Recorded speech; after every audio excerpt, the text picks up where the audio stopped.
Aglaya, with all due respect, this trial is taking far too long.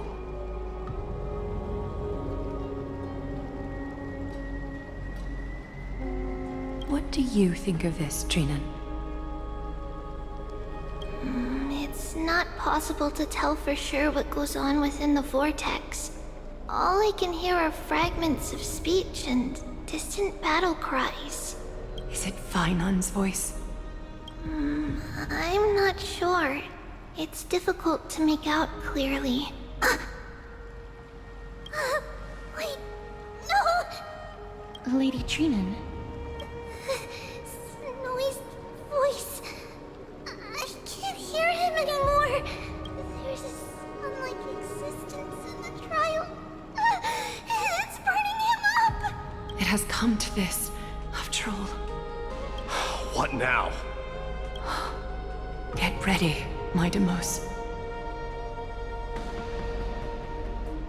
Plan B. We pull him out when something goes wrong. As I promised you, Aglaya, I will intervene in the trial this time to bring your deliverer out to safety. But that's as far as I will go. Of course. I know this is not the time to demand any more from you. Discerning. All right then. To be as prepared as I can, I hope that the two Outlander warriors can also join me. That might not be a good idea. The core flame trial is many times more complicated than a standard ritual. Even the slightest misjudgment, misstep, or hiccup could result in grave consequences. Our two distinguished guests are not obliged to risk their lives for the flame chase journey. Let me join you instead, Lord Mydei.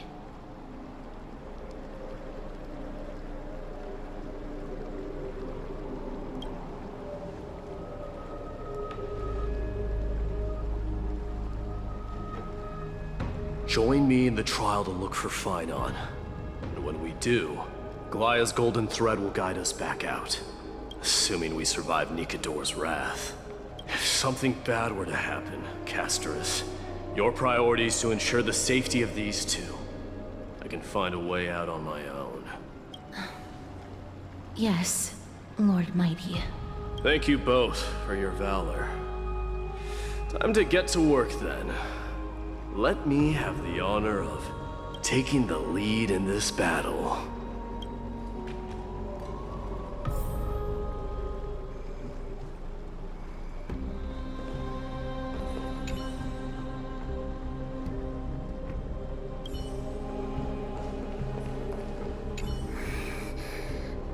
We can't get rid of all the noise.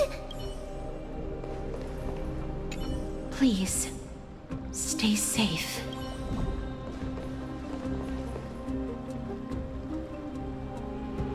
May that warrior be safe from harm. When you are ready, I will preside over the ritual on Trinon's behalf.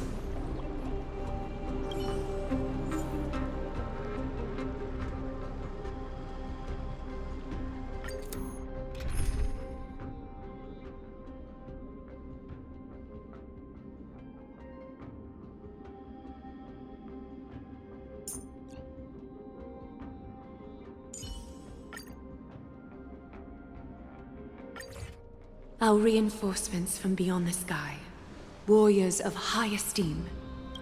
Please close your eyes and hold your breath. They once kept the fate of this world, and many other challengers safe from the devastating rage of strife. They now seek to venture deep into the trial of divinity, and prove their will to destroy our enemies, as foretold by the prophecy. When the hammer of strife strikes the anvil of the warrior, the heat and impact will leave behind scars, and between them, a demigod shall rise. Very well. Come forth then. Souls foreign to this realm, and warriors in the making. Follow me into the mist and flames. Come face to face with the greatest fear in the depths of a warrior's heart. and with thy strength, banish the darkness and usher in sunlight. Let all lost souls find courage on a long journey back home.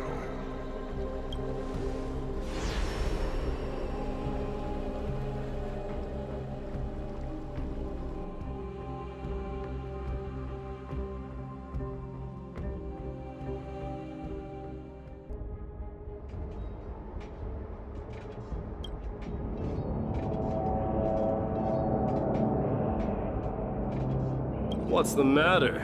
Surprised? Where there's strife, there's carnage. It shouldn't come as a surprise to see such a sight in Nikador's trial.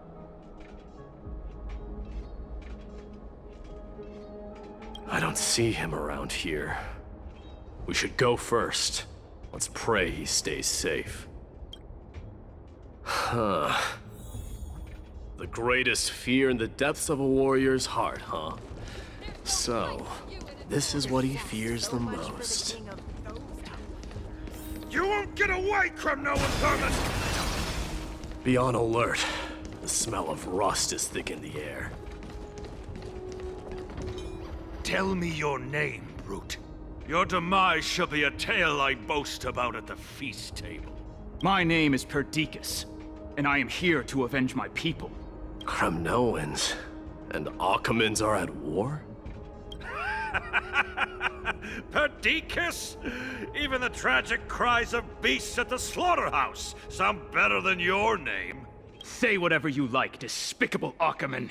Better to die in battle than return even in glory. May the Kremnoan spirit always watch over me. Foolish brute. I see you're eager to die. Very well then. I shall grant you just that.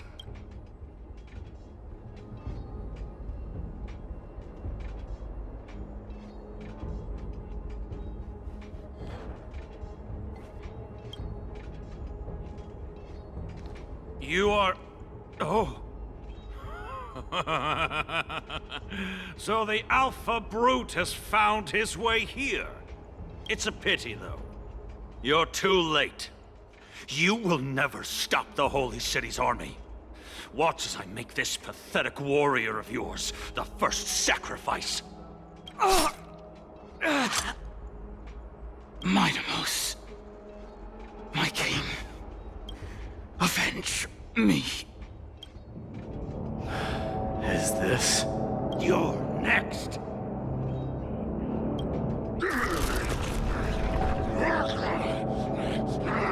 Face your death, cowardly king!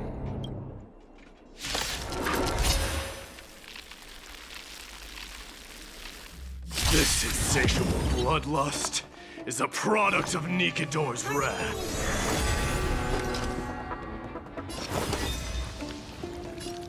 Burn it up! Spend freely.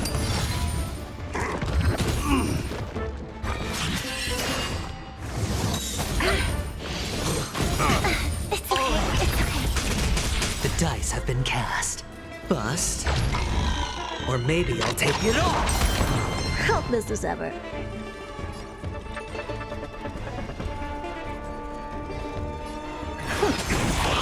Show me your courage.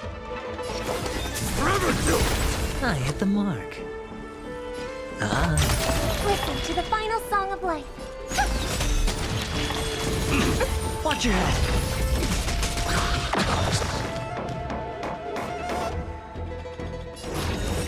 Expand your thinking. Let this place witness glory. Hedge your bets.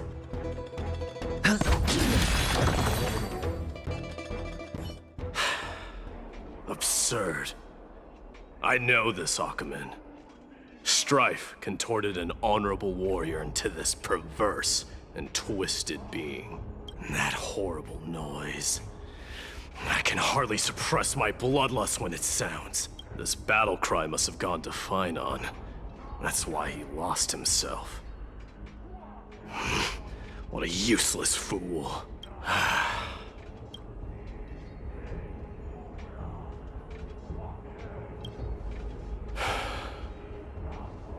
It's nothing. Let's go. voice is Cartonis? Not you too, Cartonis. Mighty mouse you are. Destroyed all the wicked king. Here to take my life finally? I won't ask how this happened, nor will I hurt you like you said. I just need you to tell me where Phynon is. All of this, you know very well. Leave our city, cursed son of Gorgo! I have no intention of hurting you, Cartonis. Humiliate me you shall not! Leave! Get out of Orkima! Get out! Symbol of your sovereignty, take it! Signet of Kremnos, bask in blood-soaked glory, your kind alone! This is... Mother's Signet? It's here again. I knew it. Ha! Finally gone mad, despicable vermin have! With your mad king, perish together in that maelstrom of battle! Enough! Be quiet! You were not at all Cartonis! Look out!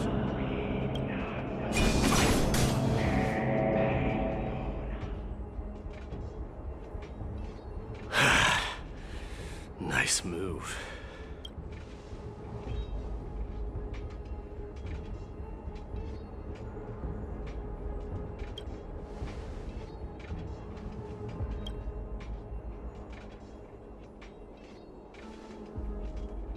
Parted the waters.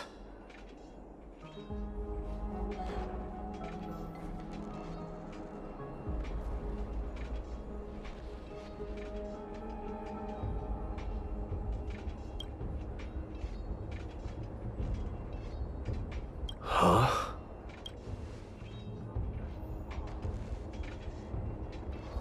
So, you are Dan Heng. What did you go through before meeting us?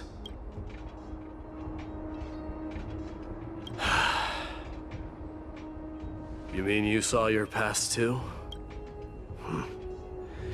The trial of strife is a vicious one, all right.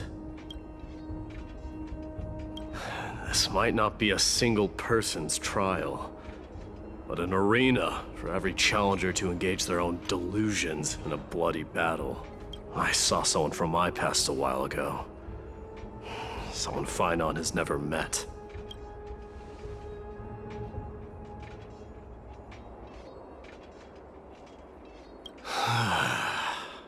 We can only hope this battlefield is nowhere as extensive as I imagined it to be. Let's first follow the sounds of battle to their source. The battle cries seem to be getting a lot louder.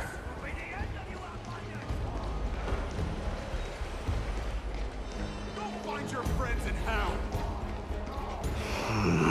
I agree. Cursed brutes.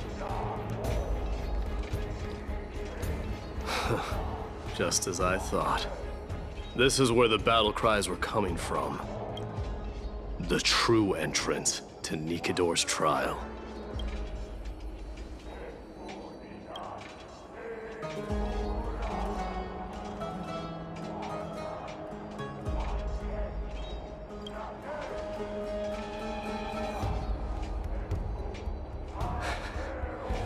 I'm seeing him for the first time, but there's no doubt about it. What I'm sensing can only be Strife's bloodlust. The one manipulating this battlefield is Nikador themselves. Mydei, you are a king warrior indeed. You know me? The blasphemous prince. Of course I know you. And I happen to know that you're here for the soul of that white-haired warrior. Great. Let's cut to the chase then. Hand over that poor excuse for a swordmaster, so we can be done with this farce. No.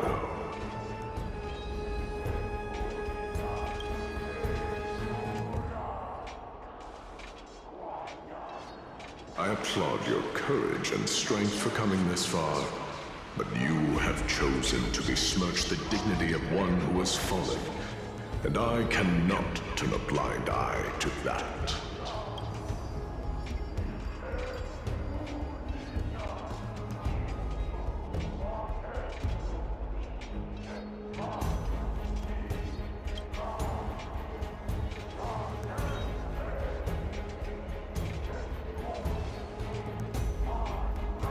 He faced the greatest fear in the depths of his heart, and fought with exceptional valor, though he eventually succumbed to the brutal onslaughts. I have since brought him to the rear battleground, and granted him glory worthy of his courage, tenacity, and sacrifice. You wish to take him away? Sure. Pick up a spear and prove that your resolve can rival his. Of course. Cowards who hope to avoid bloodshed are better off disappearing from my sight this instant. Your opinions are of no interest to me, Mad King. If it's a fight you're looking for, then you will get one, Titan. I will put you to rest once more with my curse of immortality. Commendable. Your noble mother displayed the same spirit with a spear in her hands. Don't you dare speak of her. Why not? She challenged the former Kremnos king to a duel, even knowing that it was a deadly trap, all to protect your dignity. Are you suggesting her efforts were for naught? Her death was caused by you, the incarnation of strife. How dare you talk about her past? Enough of this nonsense. You should be wielding your weapon as the god of strife. Battle me and put a swift end to this!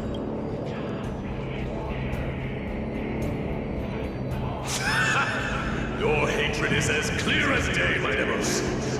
My words must have stung you deeply. But thanks to them, I have also come to realize this is why you killed your father for the throne, only to let your signet sink to the bottom of the Sea of Souls, refusing to let the glory of Kremnos live on. This is why you slew the Strife Titan, only to reject the core flame, letting strife continue instead.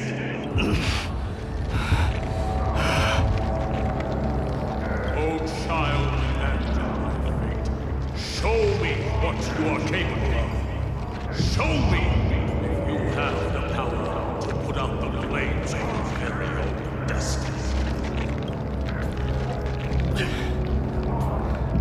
I will rip your chest apart, Titan.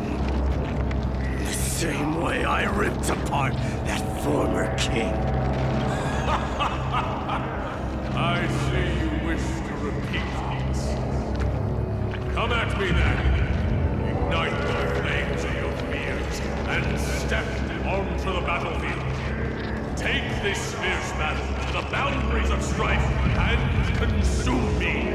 Or lose yourself in the fight and watch your defeated corpse burn to ash. Remember this. The son of Gorgo will be crowned in blood, very great, unjust, multiple ascension. To you, the successor of Kremnos.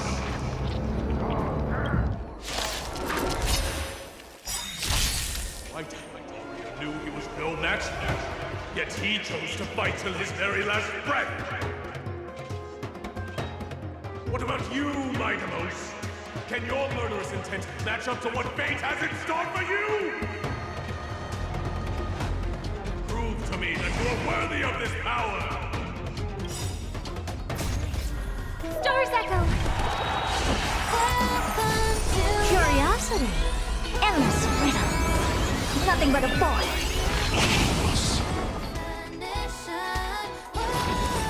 Open sesame. Glimpse the unknown. Use all your might.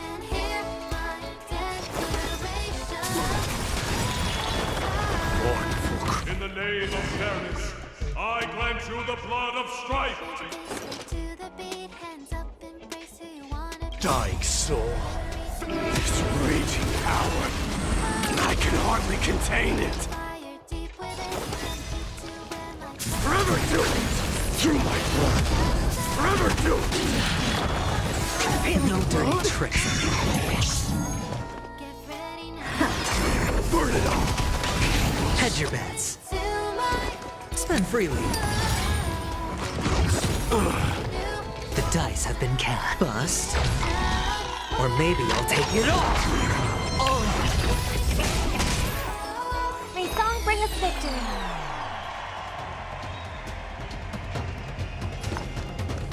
Harmony and unison. Watch your head. Forever do it! I don't have time for games. Dying soul. Now accept your punishment.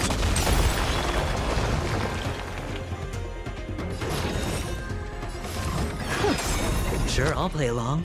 Curiosity. Endless riddle. Nothing but a boy. It's on me. Never seen perfection before? Expand your thinking. Watch it crumble. Night. Stars echo. Burn it all! In fear you shall abandon your mortal body, King of Fremdom! How noisy!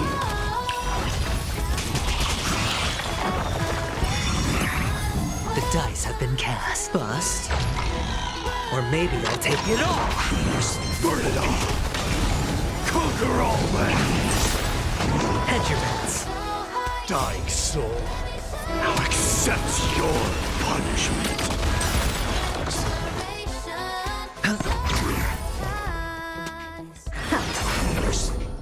May song bring us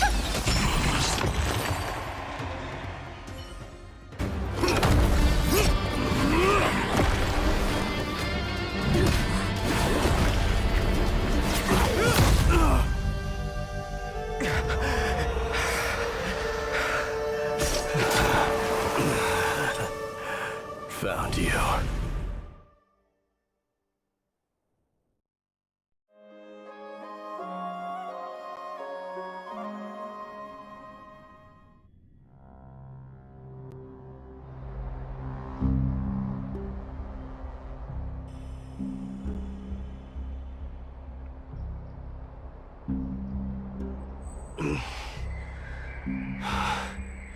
I did my best.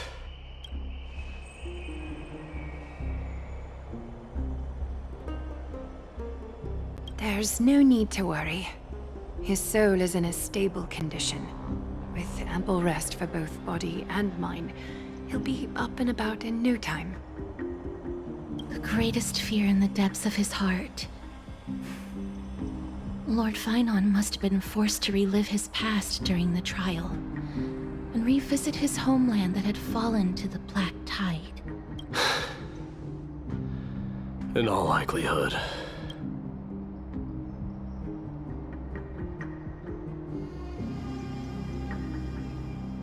That is correct.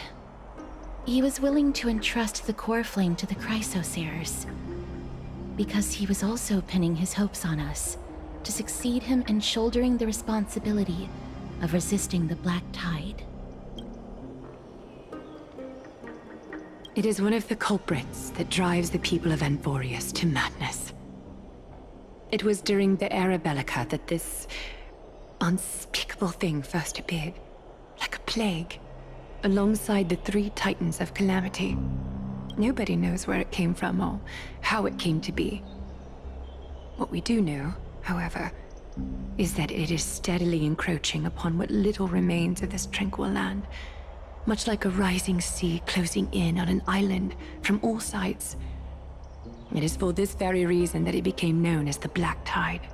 Those who succumb to it lose their reason and humanity, becoming vicious, mindless monsters. Mortals are not the only ones susceptible to its influence. Even gods and titans cannot escape from it. According to Naias, Nikador, though one of the embodiments of Calamity, also bears the responsibility of fending off the Black Tide. Perhaps that is also why Lord Finon threw himself into the trial of strife so readily. But now, we must look for alternative means of igniting the flames of strife. So, Aglaya, what should we do now? You know very well the decision doesn't lie with me. As the successor to Krymnos, mydei, you know better than anyone that if it was simply about emerging triumphant on the battlefield of strife, you and your people could manage it with ease. But ultimately, the heavy burden of divinity can only be borne by one. It is foolhardiness and indecision, not the unclaimed seat of divinity, that pushes this world into the deathly fog.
Don't worry, Dee. This isn't the first time he's been like this. A long time ago? I'm not worrying about him. Oh, alright. You're a little quiet, though. I'm sorry. That was rude of me. What I meant was, I know that man can pull through for sure. It's alright. Being straightforward suits you better. Actually, Dee, there's something we're curious about. What did you see in Nikador's trial? Something that terrifies me. Isn't that ironic? There shouldn't even be a word for fear in the Kremnoan language. Do you think you stand a chance against that thing that terrifies you? Is this also part of your grand scheme? What do you mean? Aglaya knew that Finon might fall, and she expected me to take his place. That was the plan all along, wasn't it? Yes. Looks like you know everything. I have no intention of condemning you for it. The Flame Chase journey is not a game, and I have long understood this. With the downfall of strife, and the ever-growing threat that the Black Tide poses, if Cersei's and Ornyx are also impacted, ramifications will be dire. They are the only two Titans who are still lucid and willing to coexist with humanity. Regrettably, I do not hold the key to completing the trial. If I wish to conquer that fear, I need the assistance of my fellow Cremnoans. Give me some time to speak with my people. It won't take long, I promise. I see. There is strength in numbers, but you must know that the trial to become a demigod is ultimately meant for only one individual. Your people. They have been eagerly awaiting a new king all this time, haven't they? If you take on the divine role, they will have no reservations about following your lead. After all, you're the hero of Castrum Kremnos. I once was. Lady Tribbios. Therein lies my deepest fear. We'll talk again later. I'll be back. Dee? Regardless of what happens, we will always be there for you. Thank you. The person I'm looking for is probably in the hot bath. I should go take a look. Billowing steam always brings back memories of the furnaces in our homeland.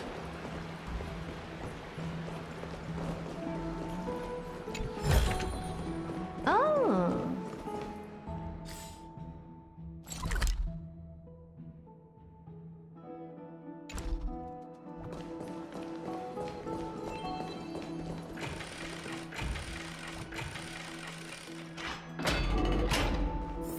Children left unattended by their parents?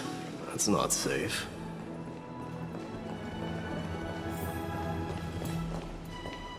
You shouldn't run around in here, kids. Hey, it's the Crown Prince! Are you also here for a bath? I want to hear stories about your feats on the battlefield. The Crown Prince? Are you Cremnoans? Yeah, we are! The grown-ups said we used to live next to the arena. Well, next to the parts next to it anyway. My dad is a centurion with the Hydra Lancers, and my mom is the bravest warrior in the God Shield Brigade. We used to get tons of silver coins from Mr. Crateros. My parents are serving in the Holy City garrison now. As warriors of Kremnos, they're braver than any Achaemen. Why are you kids here alone? Where are the grown-ups? Mom and Dad were asleep, so we snuck out to play hide and seek with Mr. Crateros. That old man can be such a child sometimes. You know where Crateros is? I happen to be looking for him. Sorry, I don't. Come to think of it, we haven't seen him in a while. Did he get lost while trying to find us? No way! Mr. Crateros is a member of the Royal Wing Elites. He's the best at hunting down enemies. He was counting near Verax Leo when we went to hide. I thought about taking a peek, but who knows if it might be a trap he set. It was prudent of you to be cautious. So, which Verax Leo was he with? It's, just take a few turns after you go out from here. It's close to the backs. All right, I'll go look for him. You should consider the game over and head home for now. And don't play around the hot baths again. Wait, Your Highness! Is there something else? I heard you retrieved Nicodor's core flame. Does that mean we get to go back home soon? Have you ever been to Castrum Kremnos?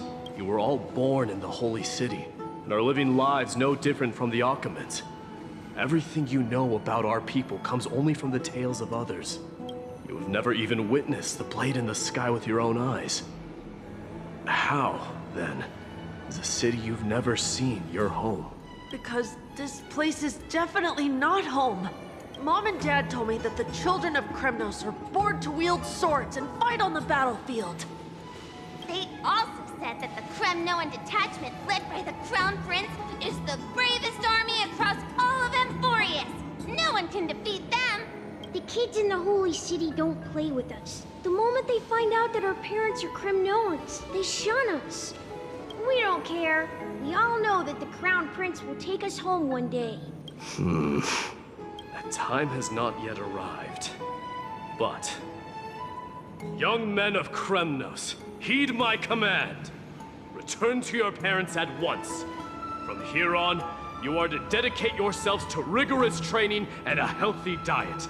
You must not neglect these two aspects if you are to become a brave warrior of Kremnos. Only by following this path can you be deemed worthy of returning home. Yes, Your Highness! The future of Kremnos. I should find Krateros.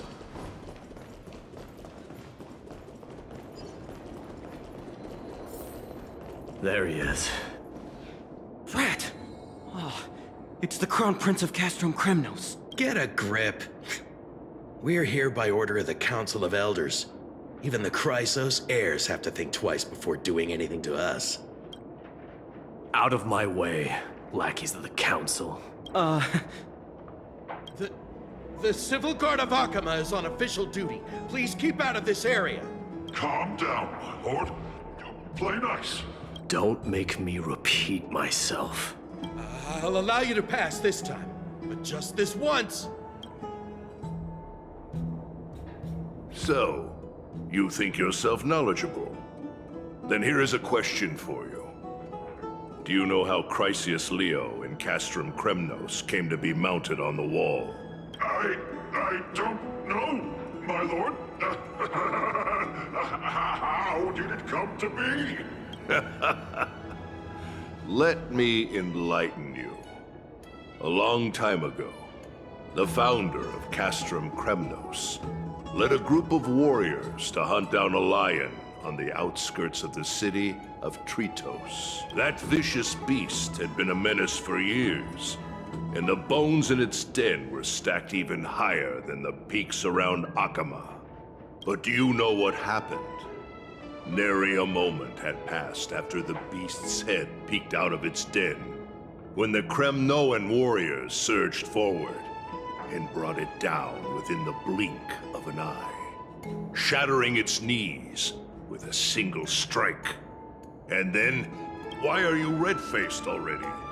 We haven't even gotten to the best part yet. It's your storytelling, my lord. You're weaving such a captivating tale that it got my blood pumping. Please, go on. Well, if it isn't Lord Mighty. It's been a while. Oh, what in Akama is happening? To what do I owe the pleasure, son of Gorgo? Krateros. My esteemed teacher. Let's talk somewhere else, Mighty Mos. I'm tired of speaking with this silly lion. What about the Council's informants? Those two hyenas are nothing but scavengers of rotten meat. They couldn't bite even if they tried. They can follow us if they want to.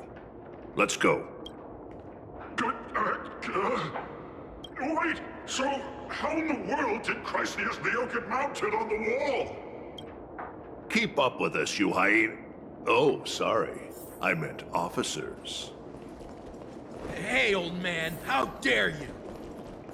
Calm down. Calm down.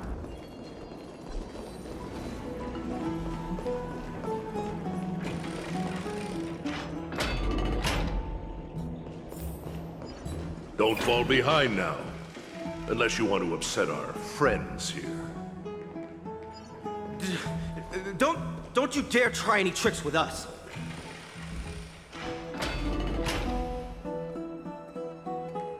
We're almost there.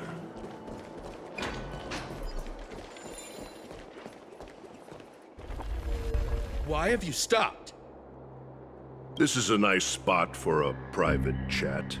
Shall we, sir? Let's do it.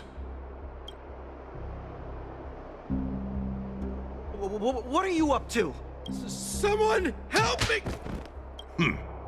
Some privacy at last. So, tell me, why have you come to seek this old man's counsel? I came to discuss the future of the Kremnoans. Interesting. I heard the core flame of the Lance of Fury has been restored, though not by your hand. And you're even considering giving up Nikador's divine power. Is this true? Those rumors are not entirely groundless. In other words, you did entertain the thought of giving up the throne of Kremnos and forsaking your people. The divine power is not equivalent to the throne. The path of strife is also not our people's only way. Enough with the word games. You, of all people, should understand the plight of the Kremnoans. Think about all the warriors of the Kremnoan detachment who left their homeland with you. Think about their children. Only the yearning for our former glory days has kept us going all this time. If they ever learn that the Crown Prince they look up to so much is actually toying with the notion of stepping down, think of the disgrace it would bring upon your departed mother, Mardimos. You best remember that she died for you because of Europon's schemes to restore the glory of Kremnos. Since you've brought that up, tell me, who is responsible for my father's death? Are you trying to shame me, Mydei? I may be old, but I haven't become so decrepit that I've forgotten it all. Of course I remember that Europon died when the Kremnoan detachment surrounded him. You drove the spear into his chest with your very own hands. That was merely the final outcome. Do you still not see it? What led my parents and our people to their downfall is none other than the strife we speak of. The quest for glory. The tenet of valorous death before glorious return. This is the creed of every Kremnoan, no matter whether these beliefs are justified or not. Don't be ridiculous. The only thing that could slay a king is a spear. Even an infant knows that much. I swore to your mother that I would guard your crown with my life. I never foresaw that the son of Gorgo himself would be the first to turn his back on the Kremnoan spirit. Gorgo. Your mother bore that name. The name of the great founder of Castrum Kremnos. And she upheld that name with honor. If you choose to turn your back on her legacy, like a wretched deserter, do not fault me for withholding my loyalty, Mydei. I came to discuss the future of our people with you. But it appears this is not the right time yet. Go, Mydei. Ha! That's what those Chrysos heirs call you, isn't it? Go down the path you have deemed correct. Deep down, you have always been one to do as you please. And I am well aware that no one can deter you once you've made up your mind. But don't you ever dream of renouncing the traditions of Kremnos. We may reside in Akama now, but we remain eternally bound to strife by blood. Bloodlines no longer hold any significance in this era of destruction. My young lord, always bear this in mind. Never reveal your vulnerabilities to anyone. A lion should never dwell amidst its prey, especially when it wields power enough to dominate the entire hunting ground. Europon, the boy did nothing wrong! This is murder! Do not sully the noble name of Kremnos with the blood of an innocent child. You mustn't reveal your weaknesses to the enemy. Enough! My decision is final. We must use this child's life to preserve the soul of the great Nikador. We must save Castrum Kremnos. Don't be absurd! Those tiny hands lack the strength to even lift a spear. Do you truly believe him a threat to Castrum Kremnos? You'll be ending the bloodline of Kremnos if you do this. our millennia-old glory will become nothing more than a joke. Have you forgotten that we Kremnoans place no value in bloodlines? It is through pure bloodshed and slaughter that the kings of Kremnos have ascended to the throne. As for our millennia-old glory, it has always been a joke in my eyes. Glorify it all you want, but it will not alter the nature of slaughter. Those who revel in it are but murderers. They are no more noble than the most monstrous beasts in Amphorius. Enough with your words! Among all the kings of Kremnos, which one did not inherit the crown only after plucking it from the lifeless body of his father? But listen to yourself now.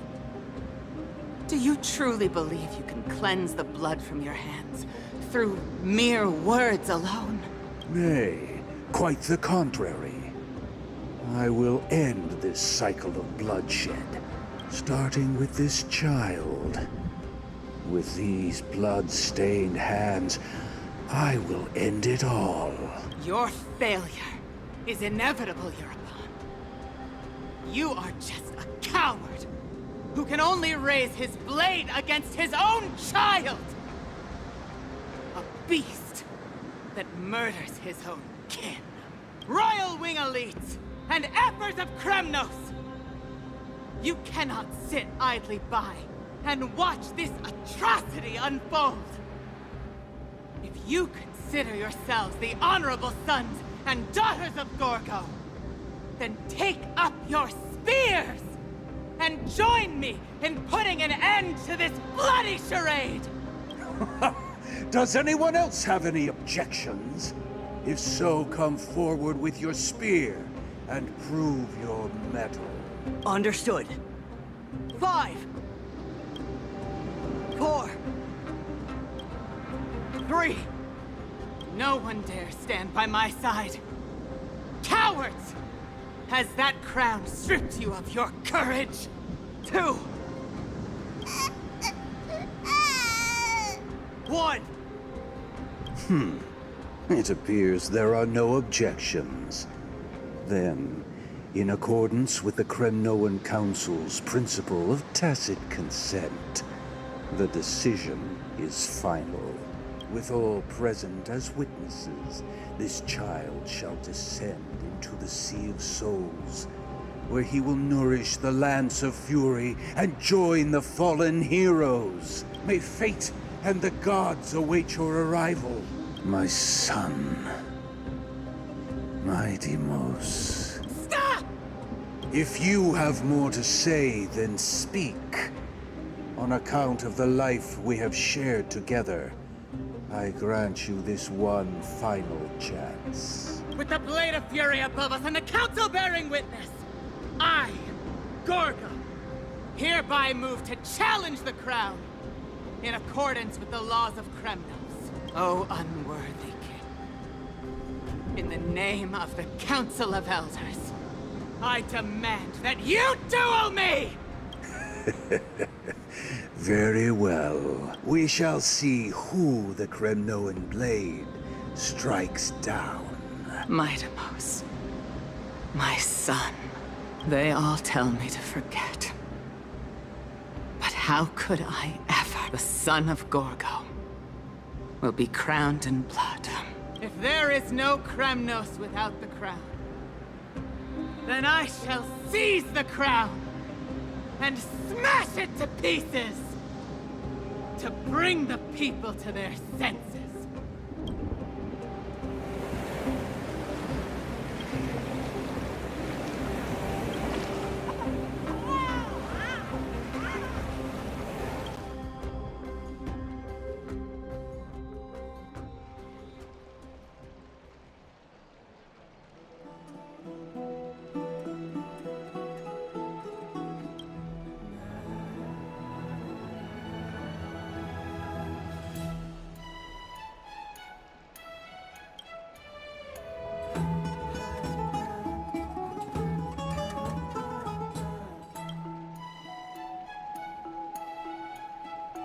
Miss, you're awake.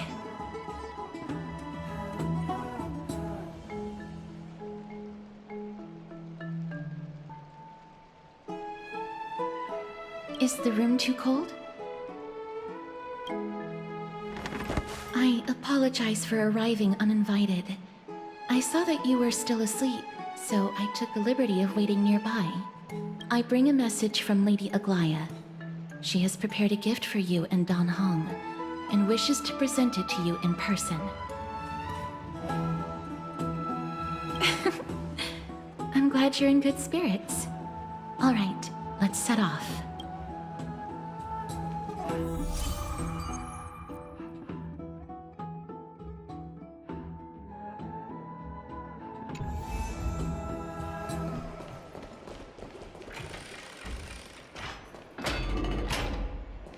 The baths are bustling. Now that Nikador has fallen, the soldiers in the city can finally catch a break.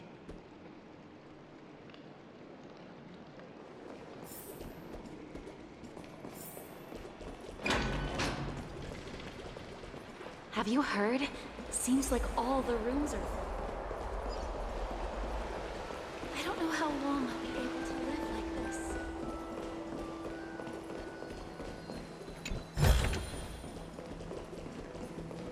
Is that Lady Tribbie and Lady Trian? You must have forgotten. This is a precious relic from our hometown. We definitely all saw it back then. Trian, this is a counterfeit.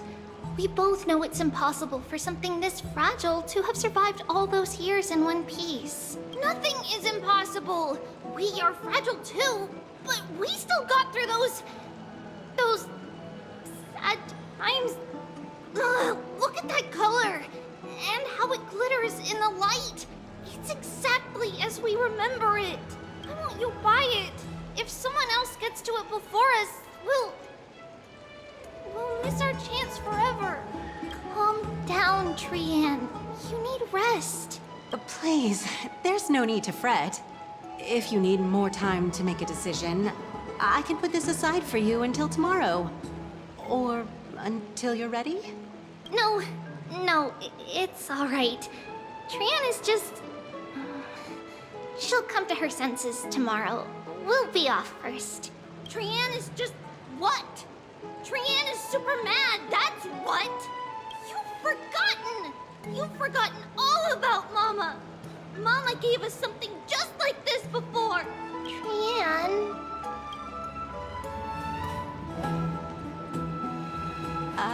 See you tomorrow? I hope you two patch things up soon. See you tomorrow. May the winds of fortune bless you.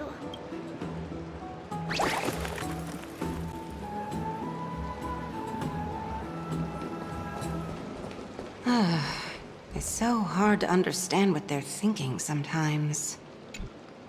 Excuse me, if you don't mind, could you tell me what Lady Tribbie and Lady Trian were discussing just now? Oh, it's Miss Castoris. It's been a while. Well, honestly, I'm not quite sure myself. See, I have a little hobby of collecting handicrafts. Some time ago, I found this trinket being sold at the Marmorial Market, and bought it to use as decoration at my stall. When Lady Tribbie and Lady Trian walked by earlier, Lady Trian happened to catch sight of it, and promptly insisted that it was a precious memento from her hometown. But Lady Tribbie believed it to be a counterfeit. She said it couldn't possibly be from Yanisopolis. The likelihood of such fragile glassware surviving the Chrysos War is simply too low. For some reason, Lady Trian became awfully upset after hearing that. I see. Madam, would you mind selling this trinket to me? Certainly. It's just... if it truly is a relic from Yanisopolis, it could be worth a small fortune. Miss Castoris, I'm running a business here after all, so... I understand. Feel free to name your price.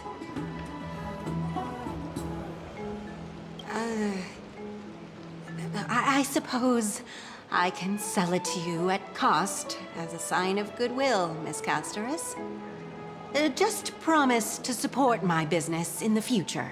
Much appreciated. We're lucky that she has a good heart.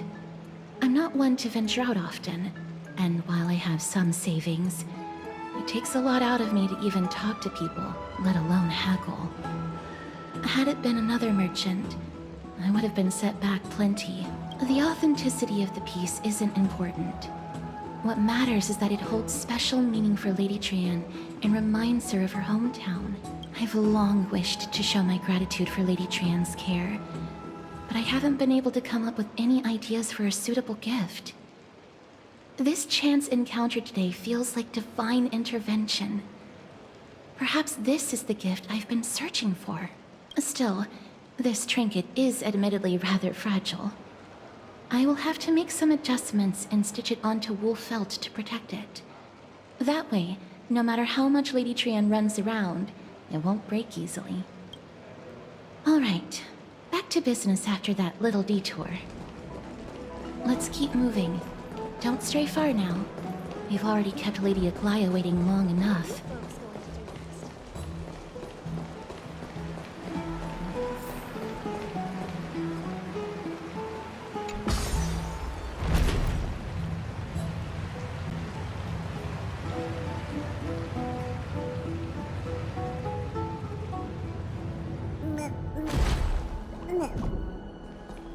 It seems your friend arrived before us.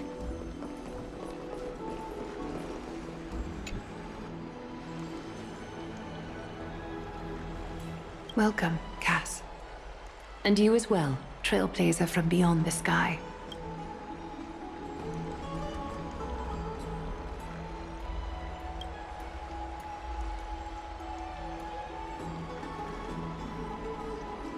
For all that has happened, it was never our intention to drag you two into the battle against Nikador and jeopardize your safety. To express our gratitude for your kind, trailblazing endeavors, we would like to present you with the highest honor of Akima. This is the dew of divine blood, brewed from crops nourished by the blood of the Titans. It is said that only 12 bottles existed. The last 3 bottles are now being kept in the treasure vault of Akima. Back in the days of prosperity, cities fortunate enough to acquire it regarded it as one of the greatest treasures ever. Unsealing it during a ceremony held in honor of 2 cities' diplomatic ties was the highest form of respect one could show the other. And now, in keeping with tradition, Akima dedicates this drink to our esteemed guests from beyond the sky in appreciation of what you have done for us.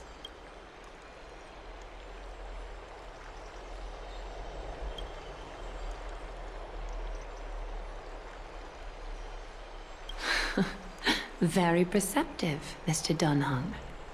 Your heroic deeds have proven that you come in good faith. With the dew of divine blood as testament, we wish to forge an alliance with the Trailblazers.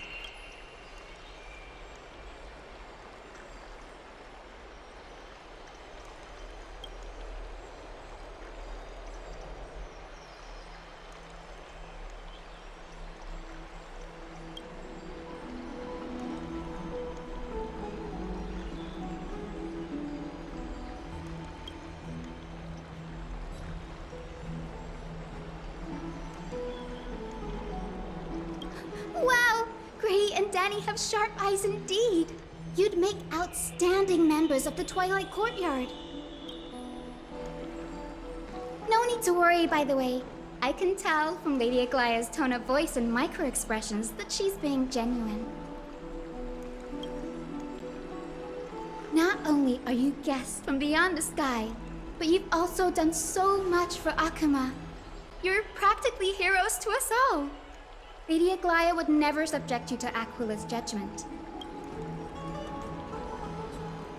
Hyacinth, thank you for taking care of the wounded of the past few days. Oh, it's no trouble at all. The patients are very cooperative when we attend to them. I'm just thrilled to see them all going home healthy again. Oh, it's Cassie! Oh, I've missed you.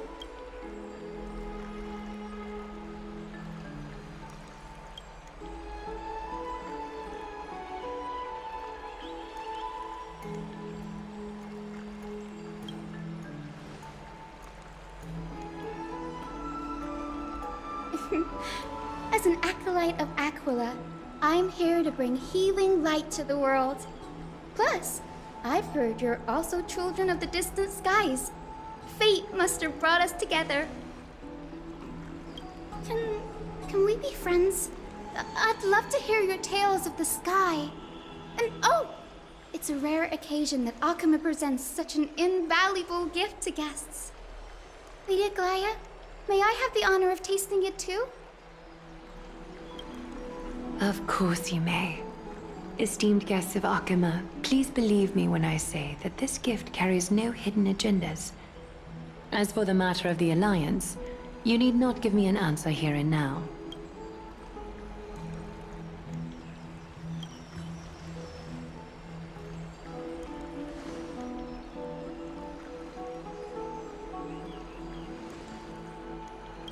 Oh, yay! Then I'll get started on my questionnaire.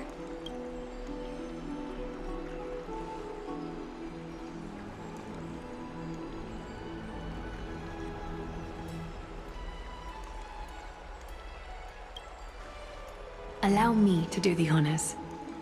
This young lady is Hyacinth, assistant lecturer of the new sporists at the Grove of Epiphany and head nurse at the medical institution known as the Twilight Courtyard. Many of the Chrysos heirs suffered injuries during Nikador's attack on Akama, so the Grove sent Lady Hyacinth to treat the wounded in Akama. But what I'm really good at is helping people sort out what ails their mind and spirit. If you're ever feeling troubled, come find me.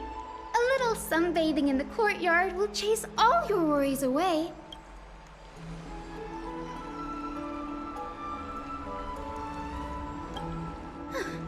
Well, it looks like everything's sorted out now. The patients have also all recovered. I think it's time for me to head back, Lady Aglaya. I would love to keep you in Akama for a few more days, but I would hate to provoke the ire of the Grove.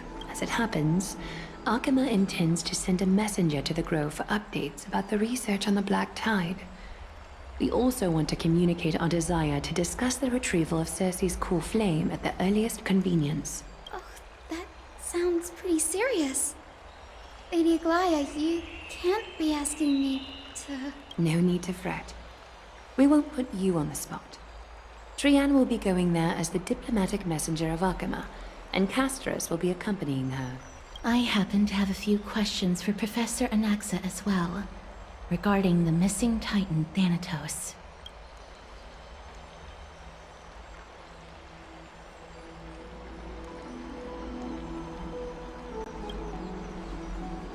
If you're not keen on just sitting around, Miss Trailblazer, why not go with him? The Grove is a picturesque place, perfect for sightseeing. That's a wonderful suggestion. Come visit the Grove Grave. I'd be delighted to show you around.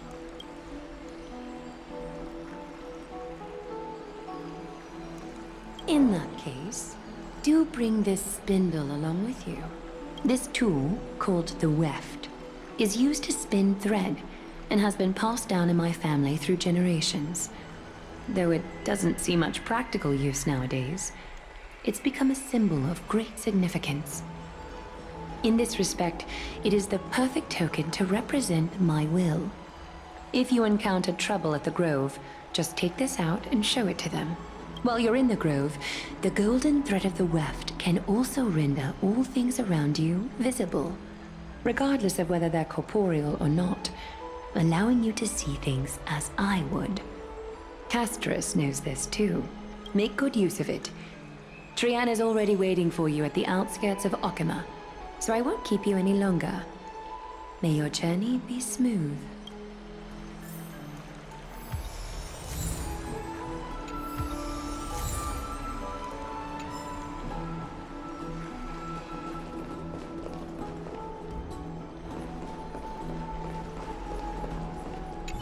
I'm glad to be in your company again, miss. Thanatos controls my fate, in a sense. The curse I bear came from them, and they have something of mine. Something of great importance that I must get back from them. When I was studying at the Grove alongside Phynon and the others, Professor Anaxa was responsible for teaching us about the Chrysos heirs and the Titans. That's also when I met Miss Hyacinth. She was Anaxa's teaching assistant then. The Grove of Epiphany is Akima's partner academy. They look after the core flame of Circes and are the organization at the forefront of researching phenomena such as the Black Tide and the Titans. They also provide academic research support for the Flame Chase journey. Several Chrysos heirs are based in the Grove, including Miss Hyacinth and Professor Anaxa. Oh, I came here with a colleague from the Twilight Courtyard. I've asked her to pack her luggage in advance, so she's already waiting for us by the city gates. Let's go meet up with her.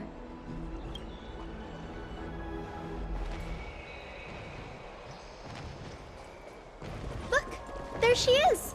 And Lady Trianne. But who's that they're looking at?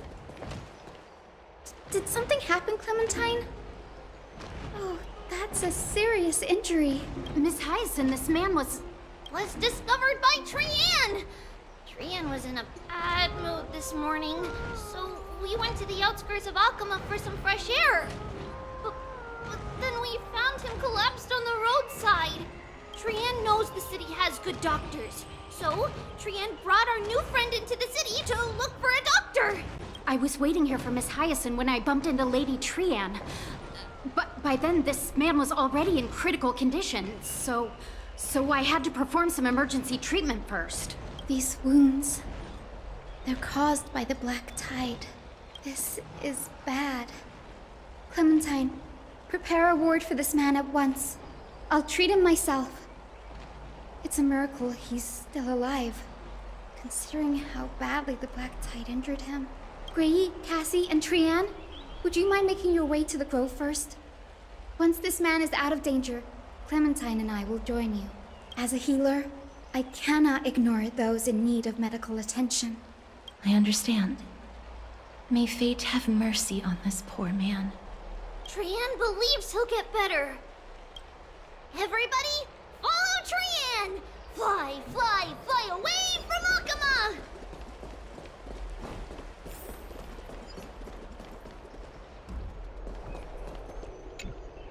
Down this road we go, to the skies we fly, leaving Akama behind! Little Cass, little Gray, are you ready? You might not be aware of this, but using the Sentry Gate takes a significant toll on Lady Trianne. Trianne promised Tribbie that we wouldn't open the gate unless we had no other choice. I'm ready, too. Okie dokie. Everybody, let's hold hands. To the Grove we go!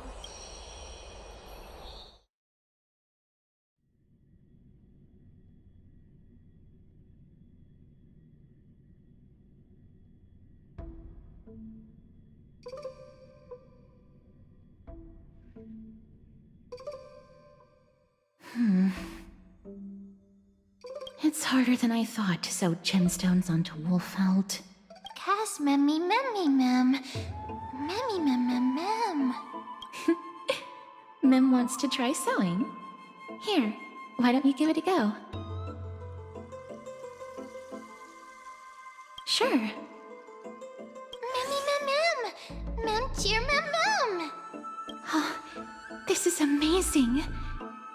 It seems as if their voice has become more intelligible after the battle with Nikador.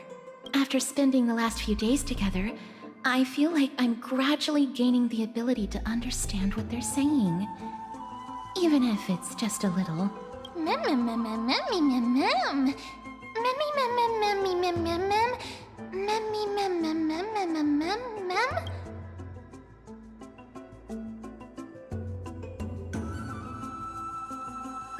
Memmy, mem. Memmy, mem, mem, mem, mem, mem. Memmy, mem, mem, mem. Memmy, mem. Memmy, mem, mem, mem, memmy, mem, memmy, mem. Memmy, memmy, mem. Ah, memmy, mem, mem. Mem, mem, mem, mem, mem, mem, mem, mem, mem, mem.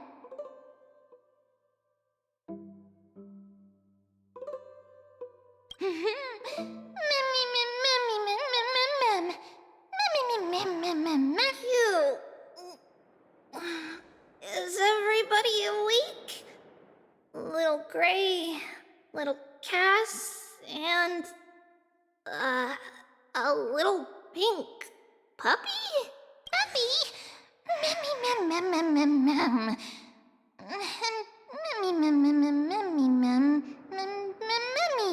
It's already action hour. Lady Trienne, I hope you're well rested. You were talking in your sleep. Did you dream of many things? Sleep talking? What did Trienne say? Something like, Mommy, doll with sword, let's fight together. We'll be brave. Ugh, it's so embarrassing. Please don't make fun of Trienne. Of course not. Wasn't Lady Trienne's mother also the Holy Maiden of Yanisopolis? Uh-huh. Mama was the strongest holy maiden in all of our history. She also gave us the prophecy of deliverance. And she had red hair that looked like a cute red mushroom. But Trienne can't remember what Mama looked like anymore. Not even in the dream just now. Memmy mem. Memmy mem mem mem memmy mem mem. Memmy mem mem. Memmy memmy mem mem memmy memmy mem mem. Memmy memmy memmy mem. Mem memmy mem mem mem. Memmy mem memmy mem mem. Mem memmy mem mem mem mem. Mem mem mem mem mem. Boom. Mem memmy mem mem mem mem mem. Memmy mem mem. Mem mem mem mem mem mem. Mem. Trienne thinks that's a great idea. Can the pink puppy help Trienne out? Memmy mem mem mem mem mem mem mem. Yay! Then I'll call you Little Memmy from now on. Mem mem mem mem. Memmy mem mem mem mem mem. Mem mem mem mem mem mem mem mem. Mem mem mem mem. Me mem mem mem mem memmy mem. Okie dokie! Trienne remembers that we need to help Aggie ask the big tree whether Cersei's would be willing to visit Alkema. If we follow this woven trail and keep going upward, we'll reach the grove in no time! Mem. Memmy mem mem memmy mem? Legend has it that whenever they requested an audience with Cersei's, Nestia would always come to the meeting in a long white dress. Look! A huge tree! It's... huge!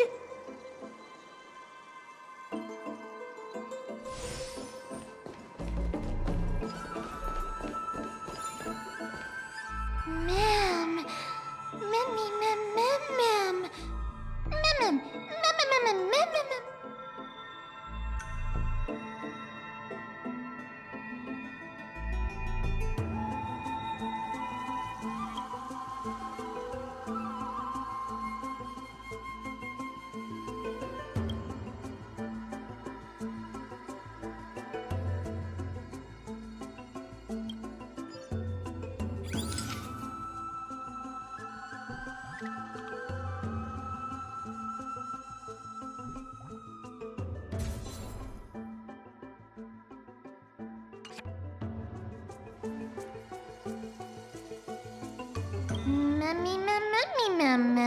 It's the Bough of Rift, the divine body of Cersei's. Flora began to grow where they planted their roots, and this flatland basin upon which we stand gradually became a large, verdant forest. A long time ago, Felicis, the first scholar, led the masses to build a garden and courtyard in the forest, naming the site the Grove of Epiphany. There, people sought mental clarity, knowledge, and enlightenment. Trienne knows this. Everybody says that was how this big academy came to be. Mem. Something feels off. The Grove has always welcomed scholars. So too would Cersei's give us her delicate leaves and extend her branches in greeting. Yet, it seems both the Grove's messengers and the Titan are indifferent to our arrival.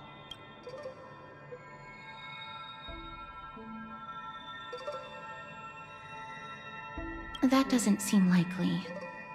Miss Hyacinth didn't mention anything about it. Maybe everybody's still asleep because classes haven't started yet. They don't want to be disturbed, so they shut the entrance.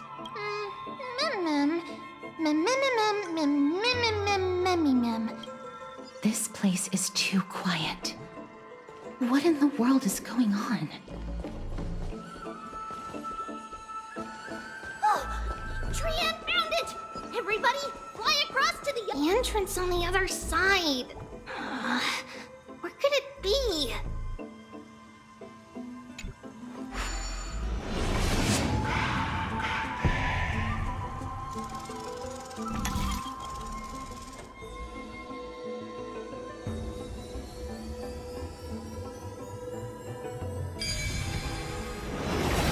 Wolverine's eyes are so sharp! I knew you would find it. The courtyard of Storgi should be just ahead of us.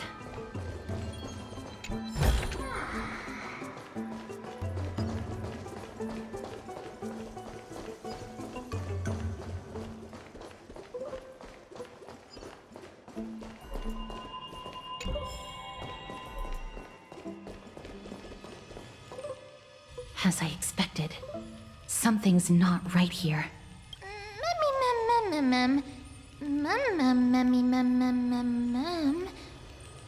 Not to mention that this whole place is also eerily quiet.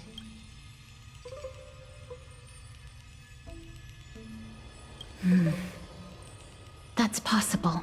Hello? Is anyone there? Huh, no one's here.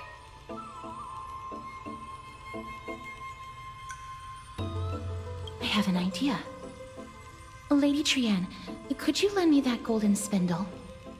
Do you remember? Lady Aglaya said this. While you're in the grove, the golden thread of the weft can also render all things around you visible, regardless of whether they're corporeal or not. This is achievable because the grove is not only where the roots of Circes are, but also where the chrysalis of gold manifests. Oh, Nestia, with the weft as my vow, I beseech you, entwine my body with your golden thread and affection.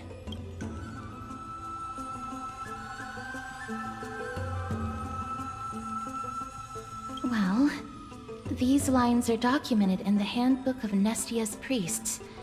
So, if I'm not mistaken, we should be able to draw power out of this butterfly exuvia with the golden thread. There isn't a reaction. Did it not work? But that shouldn't be. Mem. Are they white dryad flowers?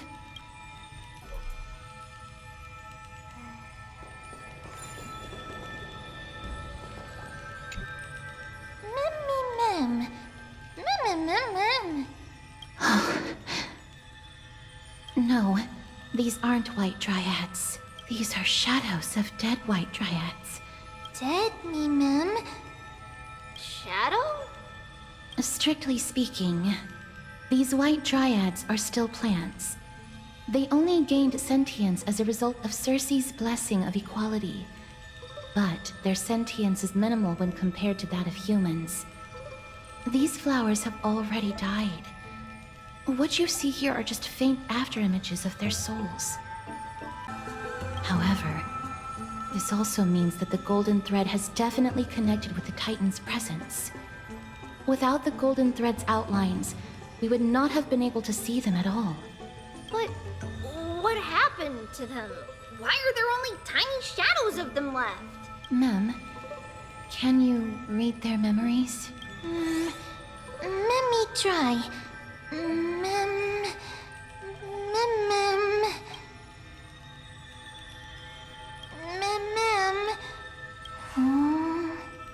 Black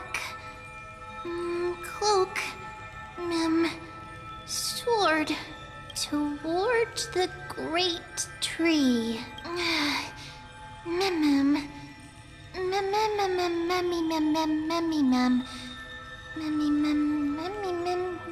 I have a bad feeling about this. The deathly fog of Thanatos is fast approaching.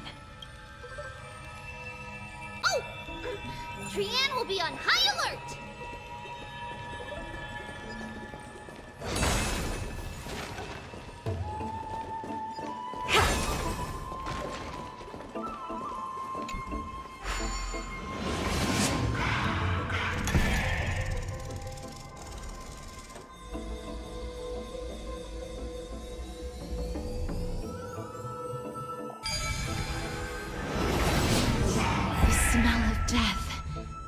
Becoming more and more intense.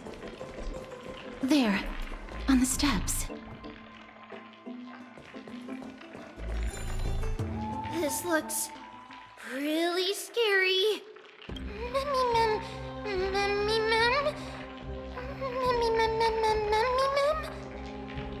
No, it's neither of those.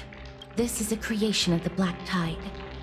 Such creatures are formed when living beings are corrupted and turned into deformed hollow husks of their former selves. Everybody, stay alert. Regardless of what has happened to the Grove, the fact that we're seeing the remains of a Black Tide creation here definitely doesn't bode well. Should we inform Aggie about this? Mem.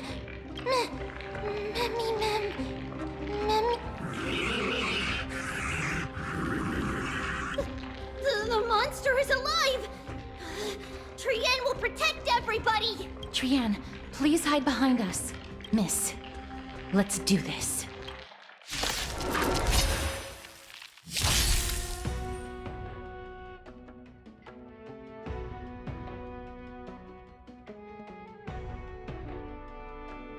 As expected, the words black, sword, and cloak.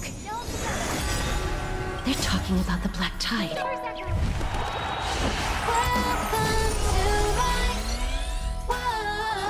Spend freely.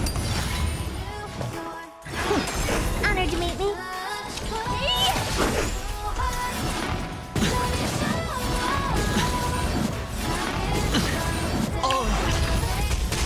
Time to twirl!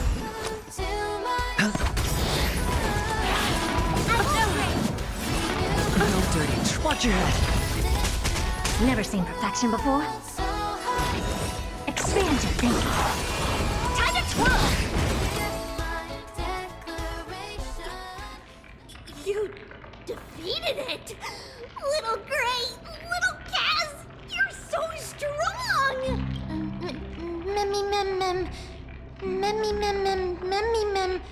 To think the Black Tide has spread this quickly to the Grove despite its remote location. I'm afraid a world where strife has fallen is far more dangerous than we ever imagined. Oh no! Does this mean that Akuma is also in danger? Looking at this mess, it seems the scholars at least succeeded in fending off the first wave of attacks. But at what price?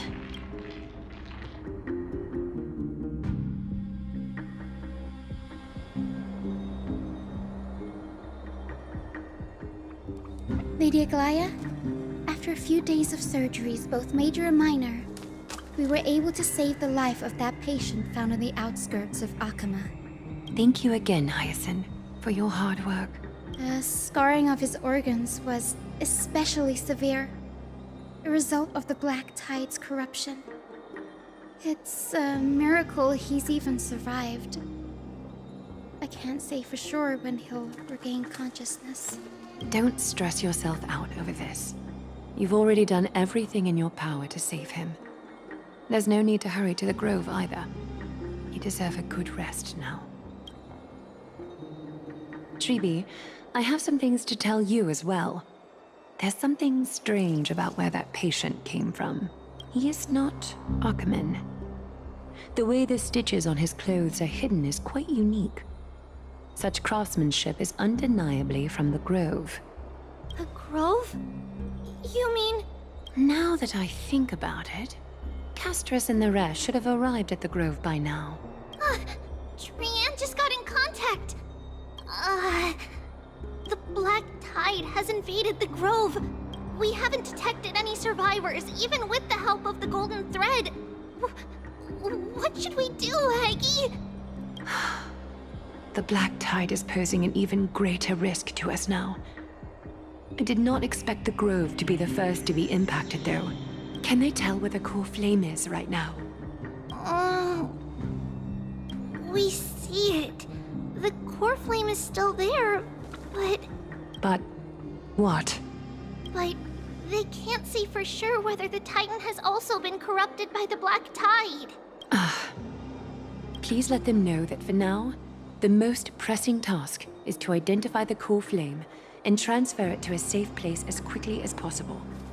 We must also search for survivors and find out exactly what happened to the grove. Oh, and find Anaxa. Unless something went terribly wrong, he should still be alive. They've set off. Please, stay safe, everyone. I pray for their safety too. Aggie, how do you know that Anaxa is still alive? I know that man all too well. If that blasphemous performer knew that he was not long for this world, he would most certainly try to seize the core flame and drag the Titan down with him. Is this a joke as well? No, I'm being serious this time. We're facing threats from both within and without Akima. The merciless carnage may have ceased, but Akima's nemesis continues to sharpen their blades even now. They may have even prepared the gallows from which to hang us already. You mean... Even if the divine authority of strife is as yet unclaimed, the black tide is advancing more rapidly than I expected. I fear this tragedy is more than a mere natural disaster. Alas, it's too late. The Council will likely take this opportunity to do something... I will try to keep this under wraps for now. But you must also take care and be prepared for anything that may happen. All right. Should I inform Hyacinth about this? Not for now. She must be exhausted after performing surgeries non-stop for so many days. I don't want to overwhelm her with this bad news. We can only hope that the Grove weathers this crisis with as many survivors as possible. That being said, based on the condition of this patient, Tribbie, we should prepare for the worst. It's likely he is the only one who managed to escape from the Grove against all odds. Everything will be fine. The people at the Grove are really smart. They'll definitely be able to chase away the black tide.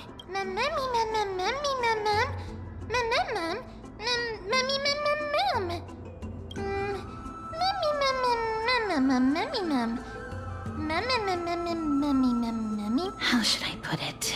Lady Aglaya doesn't trust Anaxa at all, I'm afraid.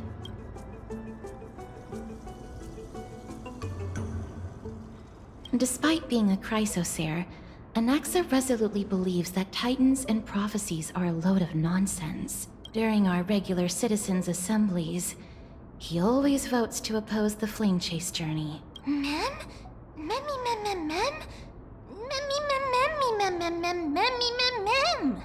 Trienne knows the answer to that. Everybody says that Circes, who symbolizes reason, is the most tolerant of novel ideas. Apart from Kefali, they're the Titan who treats us the best.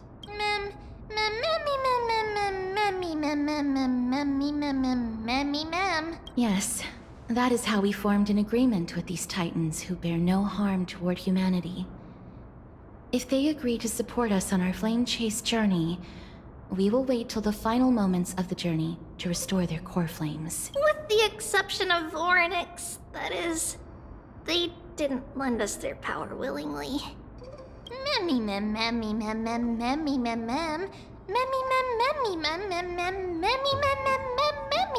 That is true. It's also fortunate that these gods weren't corrupted by the black tide and did not descend into madness. Trienne believes Circes will be alright. After all, everybody says that the people of the Grove are really smart. So, Little Gray and Little Cass, just leave the task of finding Anaxa and everyone else to Trienne. It's easy for Trian to look for people because we can fly. Good idea. In that case, please bring the weft along with you, Lady Trian. The golden thread will be much more effective from up above. Please promise us that you'll take care of yourself. Okie doke. If Trian gets in trouble, we'll look for all of you. In return, if you get in trouble, remember to call for Trian, okay? We'll come right over and open the gate for you. That's the other thing I wish to mention. Do not open the gate unless you have no other choice, Lady Trian. Your body is not in good shape at the moment. Okay. We will keep that in mind. Trian was just trying to help. Of course, we know that. After all, Lady Trian is a demigod, the most powerful among all of us here. Remember all those brave heroes in the tales you've heard? They would always save their strength until the very last moment. That way, they could ensure that nothing went wrong with their plans. Isn't that right? Mm-hmm. In that case, brave Trian shall clear the way for all of you. Memmy mem memmy mem mem. Memmy mem mem memmy mem mem mem mem mem mem. Mem mem mem. Memmy mem mem mem. So many monsters. Memmy mem mem memmy mem. Memmy mem.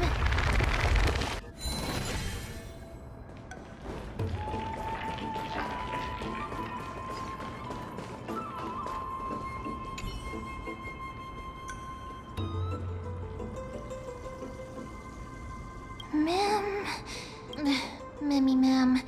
Memmy memmy mem.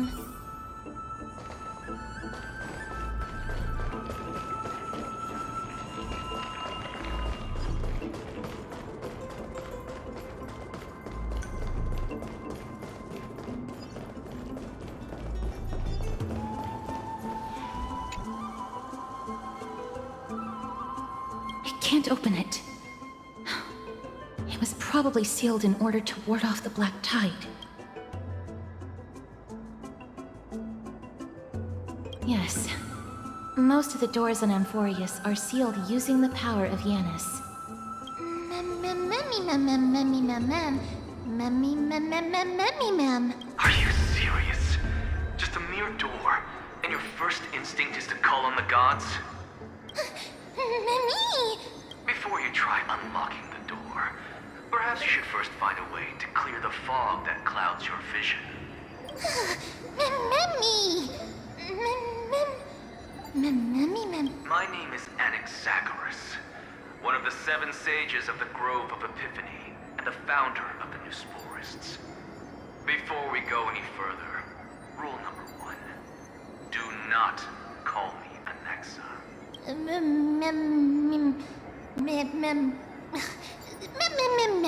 Rule number 2. Never interrupt me. Silence is golden. The person standing here and conversing with you right now isn't the vestiges of a memory. Rather, it is the culmination of the greatness of science and the pure, irrefutable, and undeniable exalted truth. Through the wonders of alchemy, I have shattered my soul and transmuted it into gold before burying it in this spot. I have recorded these words so that visitors may learn where their next destination lies. Oh, memmy mem. Nothing is impossible. Having said that, alchemy is not omnipotent. Each time you hear from me, an equivalent part of my soul is being consumed as the price. In other words, this voice isn't created out of thin air.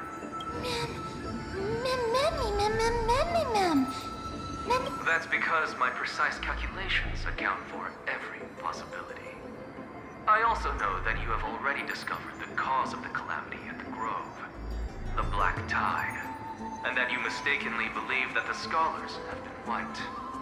But that is where you're wrong. While the Black Tide was still approaching the Grove, the sages found a way to evacuate the vast majority of the scholars. They are heading toward the holy city of Akama as we speak. Only a small fraction of the scholars stayed behind with me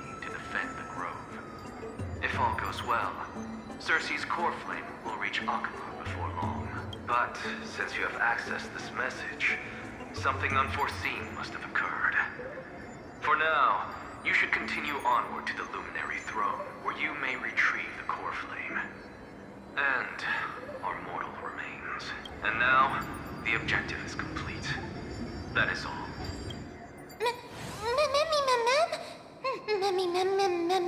Miss, judging from your reaction, you must have found a useful memory. Professor Anaxa? That's a lot to digest at once. I'm sorry.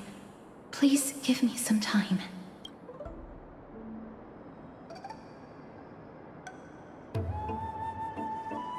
Yes, that seems like the only good news so far. We can just focus on retrieving the core flame then.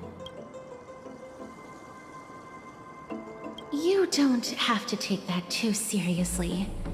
For some reason, he's especially particular about his full name. Professor Anaxa theorizes that all beings originate from the same source and have a similar composition, which in this case refers to the soul. He calls this theory Nesporism. It is an extremely complicated theory. You should get him to explain it himself if you're interested, provided that he is still alive.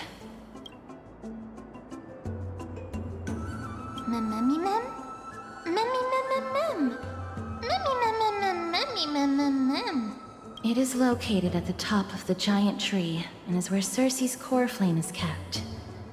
According to Anaxa, the core flame should still be there, but making our way there won't be as simple as the professor made it sound.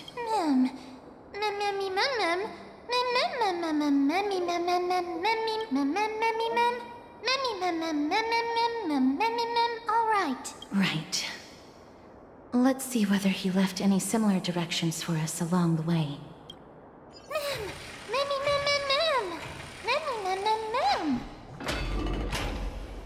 Alchemy is truly incredible.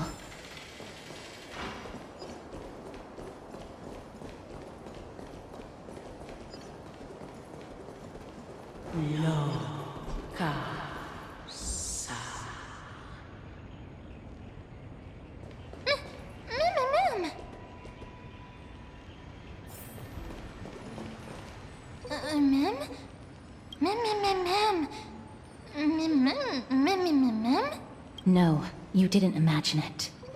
I heard it as well. I'm afraid that someone's probably nearby.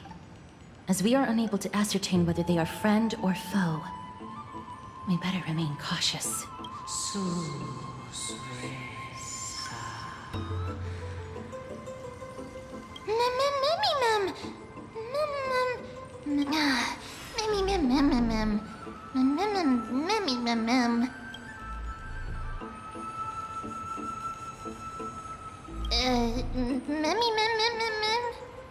Found it. The voice is coming from over there.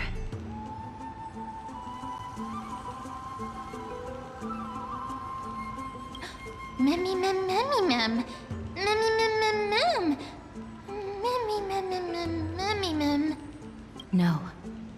It seems to be coming from somewhere even further that way. Let's go check it out.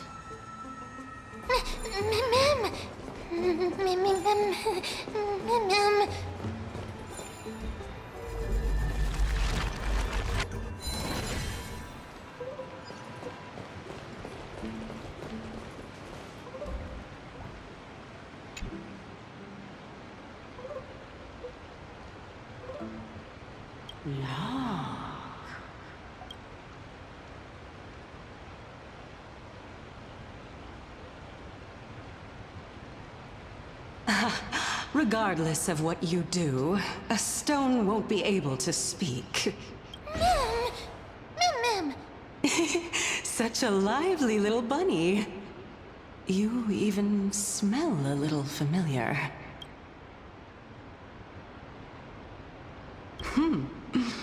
What a smooth-talking child. I'll accept your praise. Who are you? Keep your distance and identify yourself. Otherwise, you'll face the consequences. The scent of Thanatos. I recognize you. Idonia's renowned goddess of death. Since you are aware, stop provoking the authority of death. Answer my question. Baring your fangs at me. How cute. Just call me Calypso. I greet you on behalf of the Seven Sages and the Litophagists.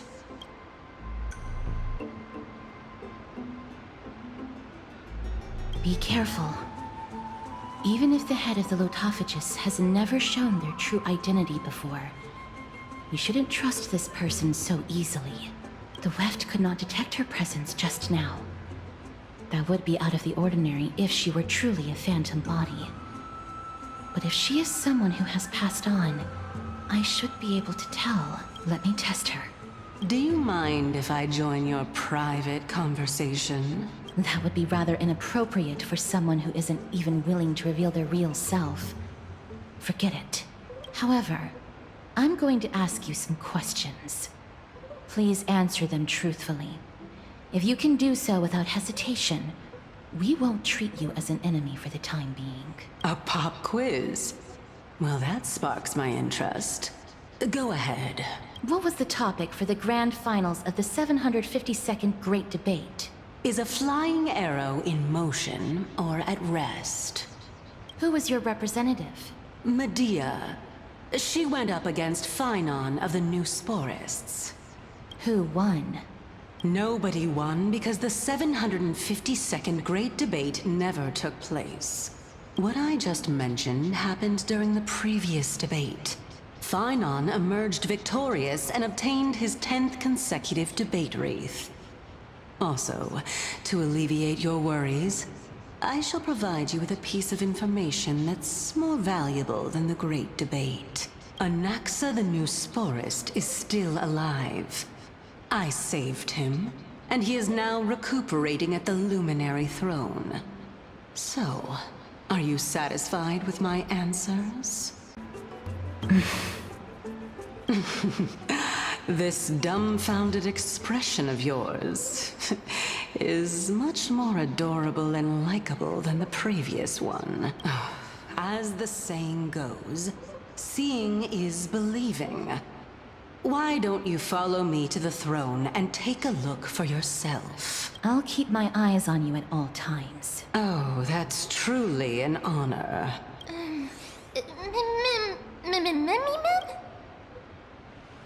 As long as we can get the water wheel turning, we'll be able to use it to ascend.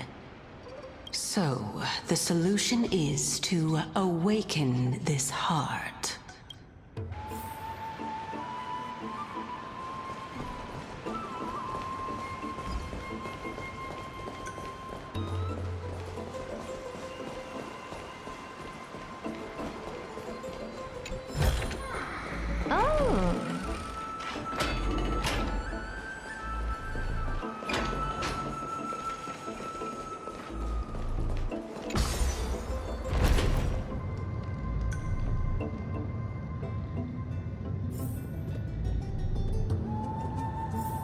Is that the Chamber of Purifying Tears? You have a good memory. Why exactly did you bring us here? My intention should be obvious. See that shallow pond over there?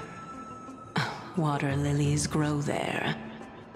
Initially, Circes watered them with their tears, while Nestia nurtured them with affectionate love. They are a token of the eternal companionship between the two gods. All the two of you have to do is to cross the deep well and retrieve the golden bough of vows for me.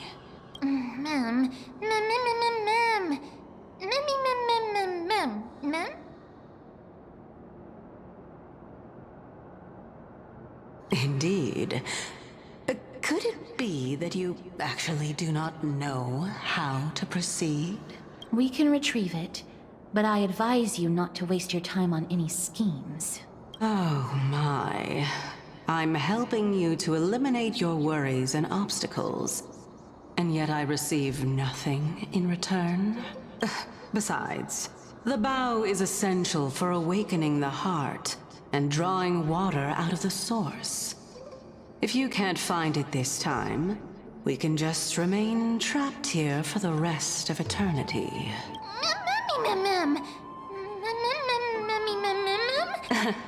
You're overthinking things. We're all in the same boat. Although, it would be absurd to say that I have no other motives. Since you've brought it up, I might as well take this chance to explain. I'm simply making use of this opportunity to see what you two are made of. So, is that truthful enough for you?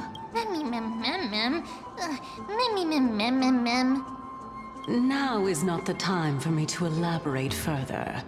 So, please proceed. As a student of anaxa, equivalent exchange should be something that you are familiar with. I cannot deny that. Miss, since our interests are aligned right now, it's better for us to do as she says. Besides, she knows about my past.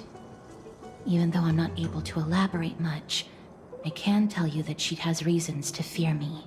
If you unfortunately turn out to be her ultimate target, please don't worry. I will promptly intervene.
There are ichor vessels stored here.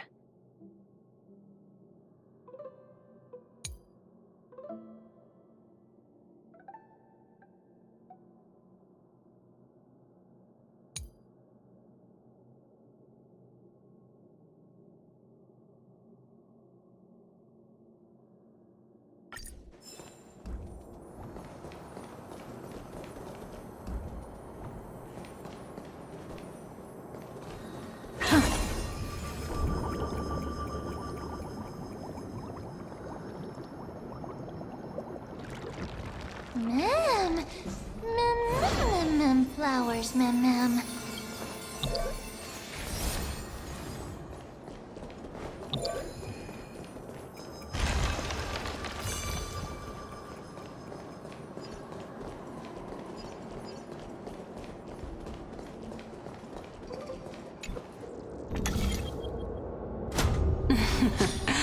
How smart.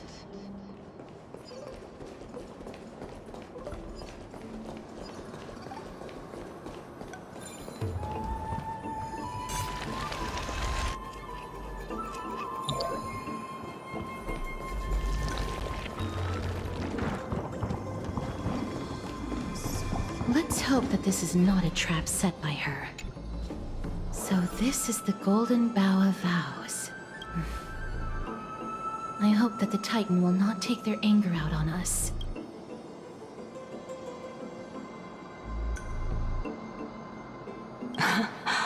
So lustrous and beautiful. It's even more magnificent than before. Mem Cal. Memmy mem mem. Memmy mem mem. Memmy mem. Understood. My apologies, Pink Bunny. Memmy bunny mem? Is this the legendary Golden Bough of Vows? We'll know once we test it. There's a secret passageway behind the pond. It's faster if we take that path. How do you know this place so well? Well, I'm one of the 7 sages after all.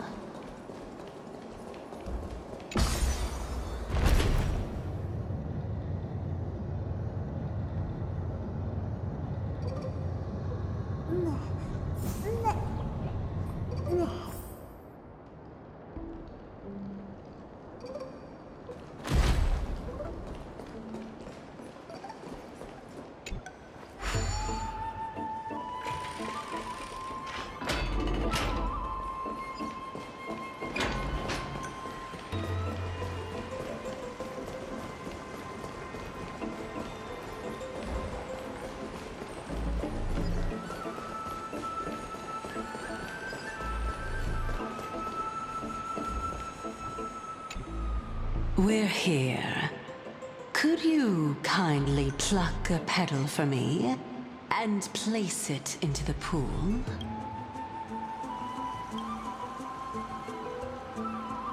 Now, can our little goddess perform that again? Huh? That being the oath of Nestia's priests. Right. Got it. O Nestia, with the weft as my vow, I beseech you, entwine my body with your golden thread and affection. Mem! Memmy lit up. It's just an ancient promise between the Titan and humans. So, what do you think? It really is the Golden Bough of Vows. And I did not set any traps for you, right? That is indeed true. You look like a sad, lost puppy. Even if this is indeed a scheme to get you to lower your guard, you don't have any other choice but to play along, do you? Therefore, why don't we just put everything aside and work together? We can always determine who's right and who's wrong once we overcome this. Yes, I agree. Great.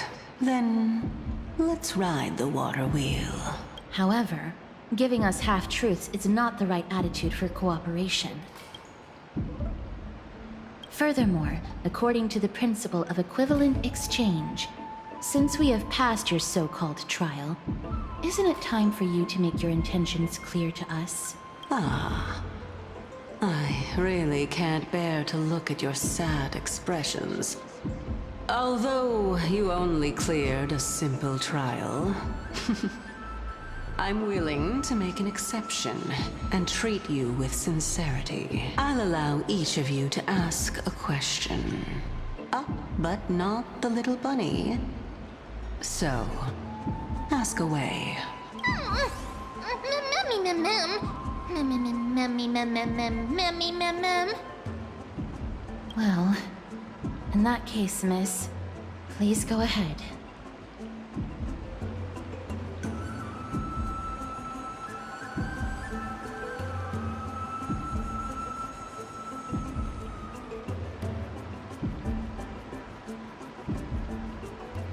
Oh, straight to the point. The Titans have cast a net over this place because of the black tide. If we want to escape, I'll require your help to reclaim my true form.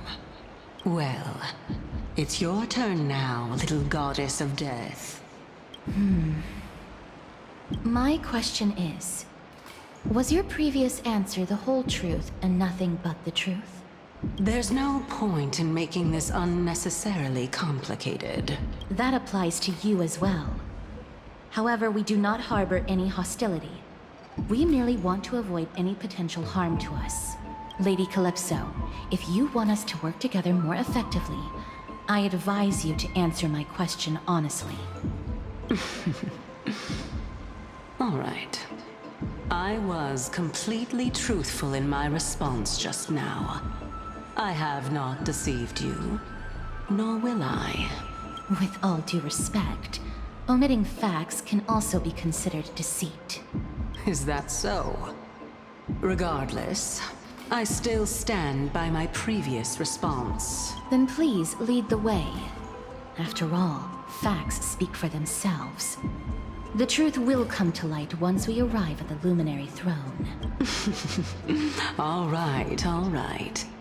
I originally thought that you were just a beautiful flower planted in the mortal realm by the hand of shadow.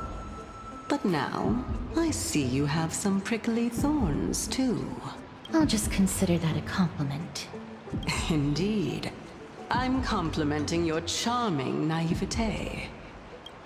All right, go ride the water wheel. I'll wait for you up there.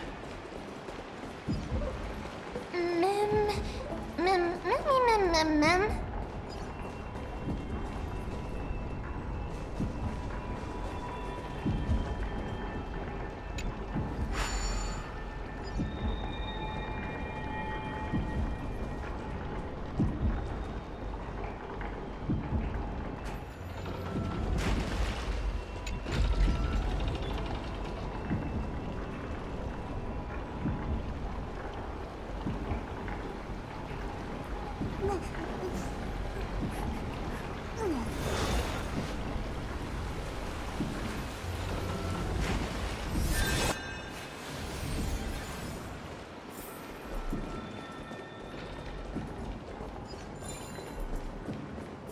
Speaking of which, don't you also have a red-haired companion?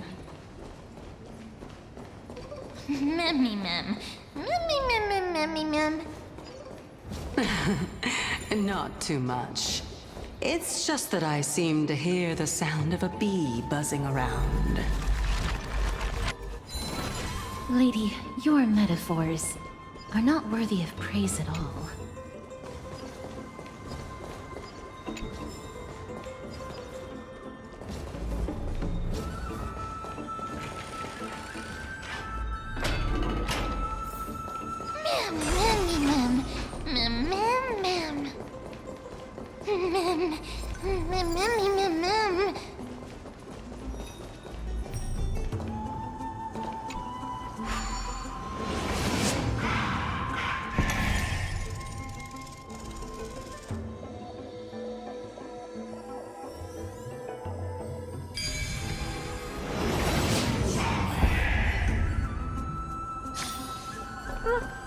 Pretty underwhelming.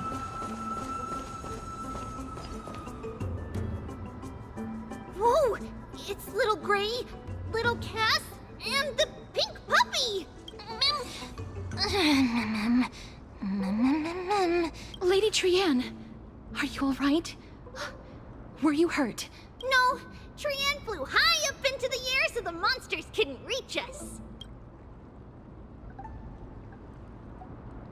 Yup!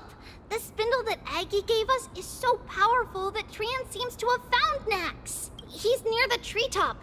Even though our perception of him is very weak, it's not like the White Dryads from before. But since Trienne was alone and afraid that it might be dangerous, we did not fly there to take a look. It seems like Lady Trienne did not forget our promise. Anaxa is indeed still alive, and he's at the Luminary Throne right now. It seems like Lady Calypso did not lie regarding this. Huh? Calypso? Who's that?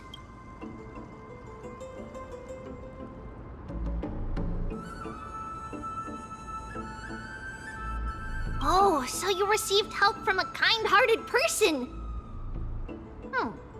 But the golden thread doesn't seem to be able to sense the person you're talking about.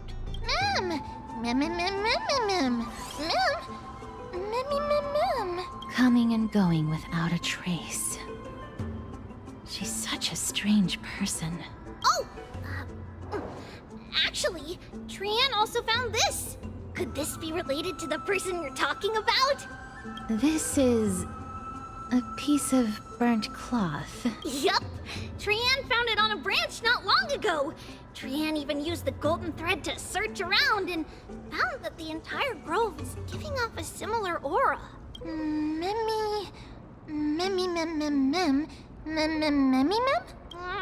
Trian doesn't think so. Because when Trian picked it up, we didn't see anything at all. And judging by the golden thread, the aura seems to be all around. Lady Trian, where is the aura gathered at right now? It seems to be... Oh! A little higher and a little ahead of us! The Dome of Devotion. Calypso, just what are you hiding?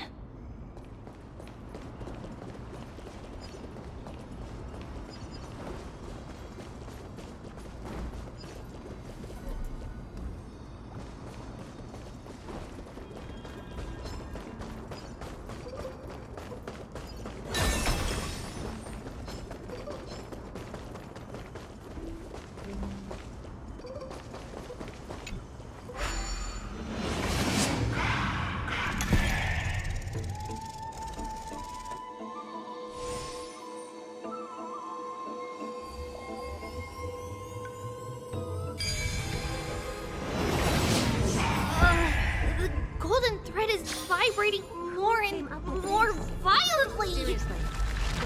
Everyone, let's be even more cautious.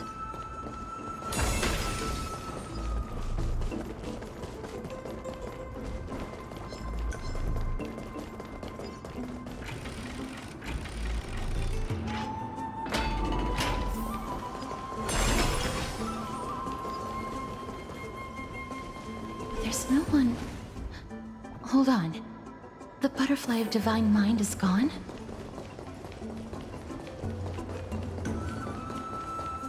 That can't be. Was it for fending off the black tide? Or perhaps... What exactly is this butterfly of divine mind? Is it a very powerful guardian monster? No. How should I put it? It's considered a safeguard for the Titan's core flame. This butterfly is created from Nestia's remaining divine mind and bears the responsibility of guarding the core flame. Legend has it that someone can only pass the trial of the butterfly by proving they possess pure and unselfish love within their heart. Only then can they awaken the great tree to open up the path to meet Circe's. But how are we going to prove it?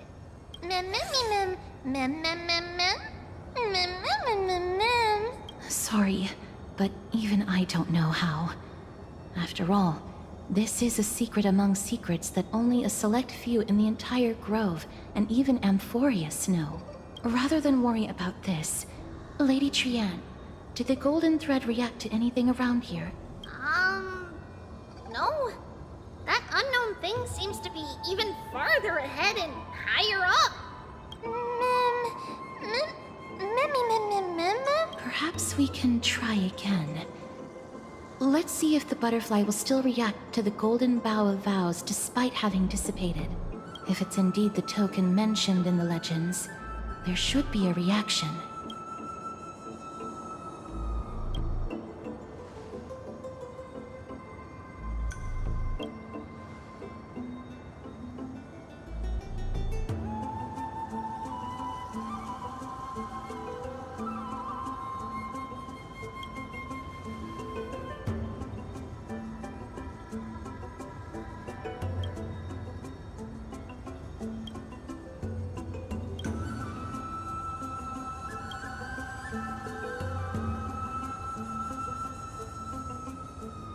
Let me give it a try. Oh, Nestia. With the weft as my vow, I beseech you, entwine my body with your golden thread and affection.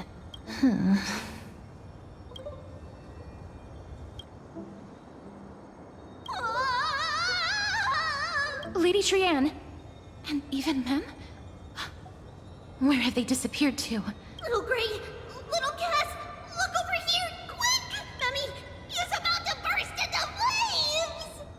The voice seems to be coming from the Star Chase atrium.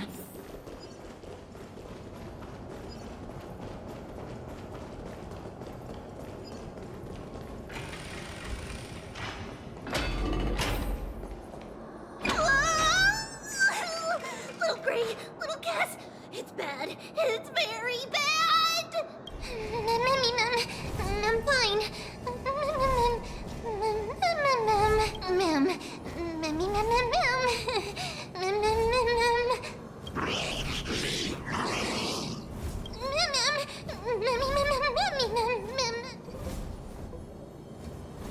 Lady Trianne, what exactly happened just now? Trianne and Memmy were looking around to see if there were any mechanisms nearby. But just as they went to take a closer look at that big piece of amber, they were surrounded! I see. Let's get a move on. The orbs belonging to Ornyx's priests should be nearby. Hopefully they'll be of some use. Memmy, Mem. Memmy, Mem, Memmy. Mem.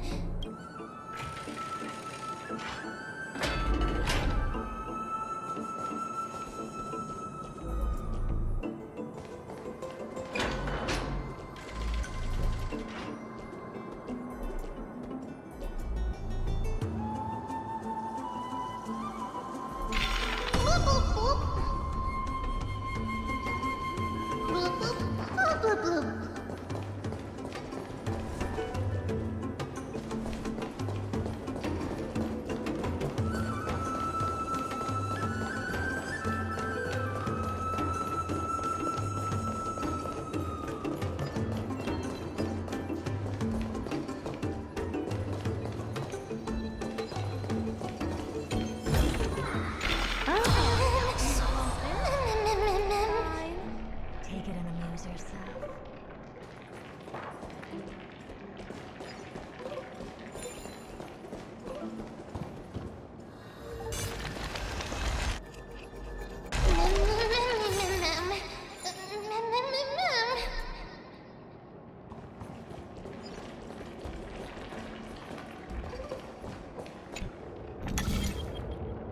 It's connected!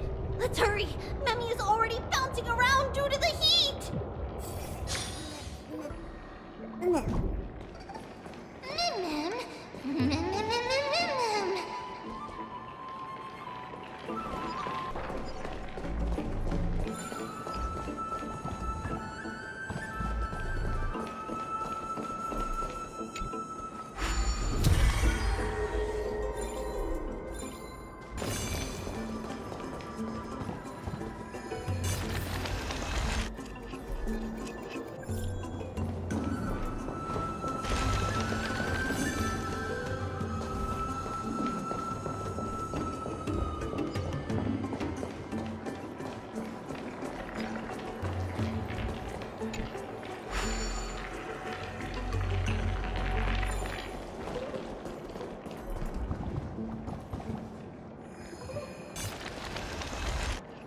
Oh no, I'm starting to smell something delicious. Memmy, Mem. Memmy, Mem. Memmy, Mem. Memmy, Mem. Memmy, Mem. Memmy, Mem.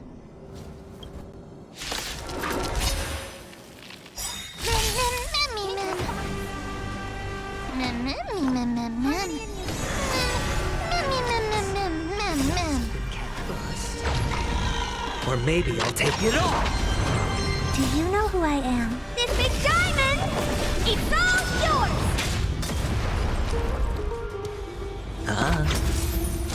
No dirty tricks, alright. Curiosity. Endless riddle. Nothing but a boy. Time to twirl! All in. Open sesame. Watch it croak. Mem, memmy, mem, mem. Memmy, mem, mem, mem. Memmy, mem, mem, mem. Memmy, mem, easy. Mem, mem, memmy, mem.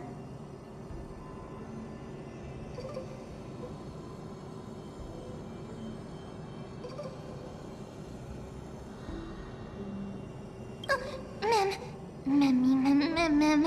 It's alright. Trian only just flew down. I'm glad that everyone is all right. Speaking of which, this piece of amber is... A remnant of Nestia's core flame. To get to the throne at the treetop, gather the embers before you with the golden bough of vows, and present it to the divine butterfly. Whoa! Where did you come from? You finally appeared, Lady Calypso. Yes, it's been some time. The battle just now was a true delight, and I feel quite elated. It seems like I'll really be able to rely on all of you to reclaim my true form. Lady Trian, how does the golden thread react to her? Huh. There's no reaction at all. Obviously. After all, the fragment that you picked up just now is completely unrelated to me. All right. Just do as I say. If you're able to pass the trial, I will tell you everything truthfully. Another trial. Mem. Memmy, mem, mem. But we have to go to the treetop to find Nax anyway, right? I've got a hunch. Come, let's collect the embers and go confront her.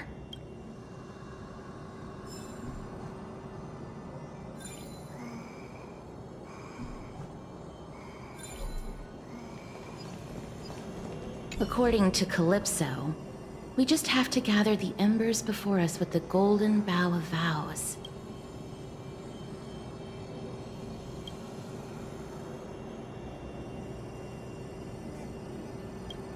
How incredible.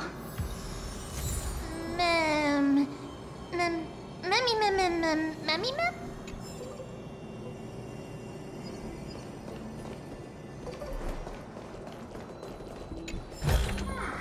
Ah, you want this? Fine. Take it and amuse yourself.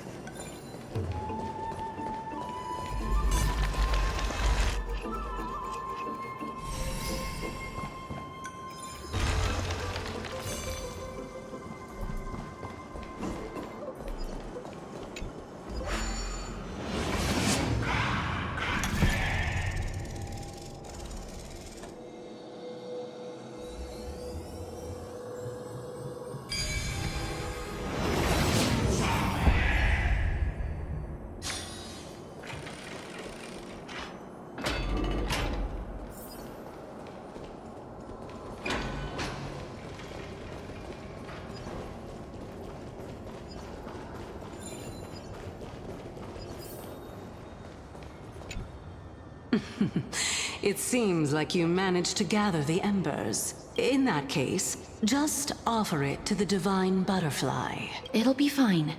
Let's just do as she says.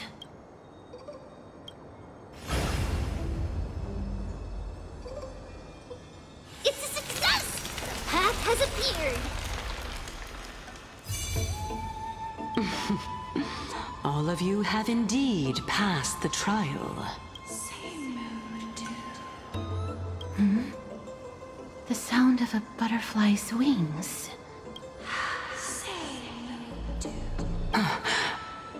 I'll be back shortly. Of course, our promise still stands. But now, it's time for me to sacrifice myself.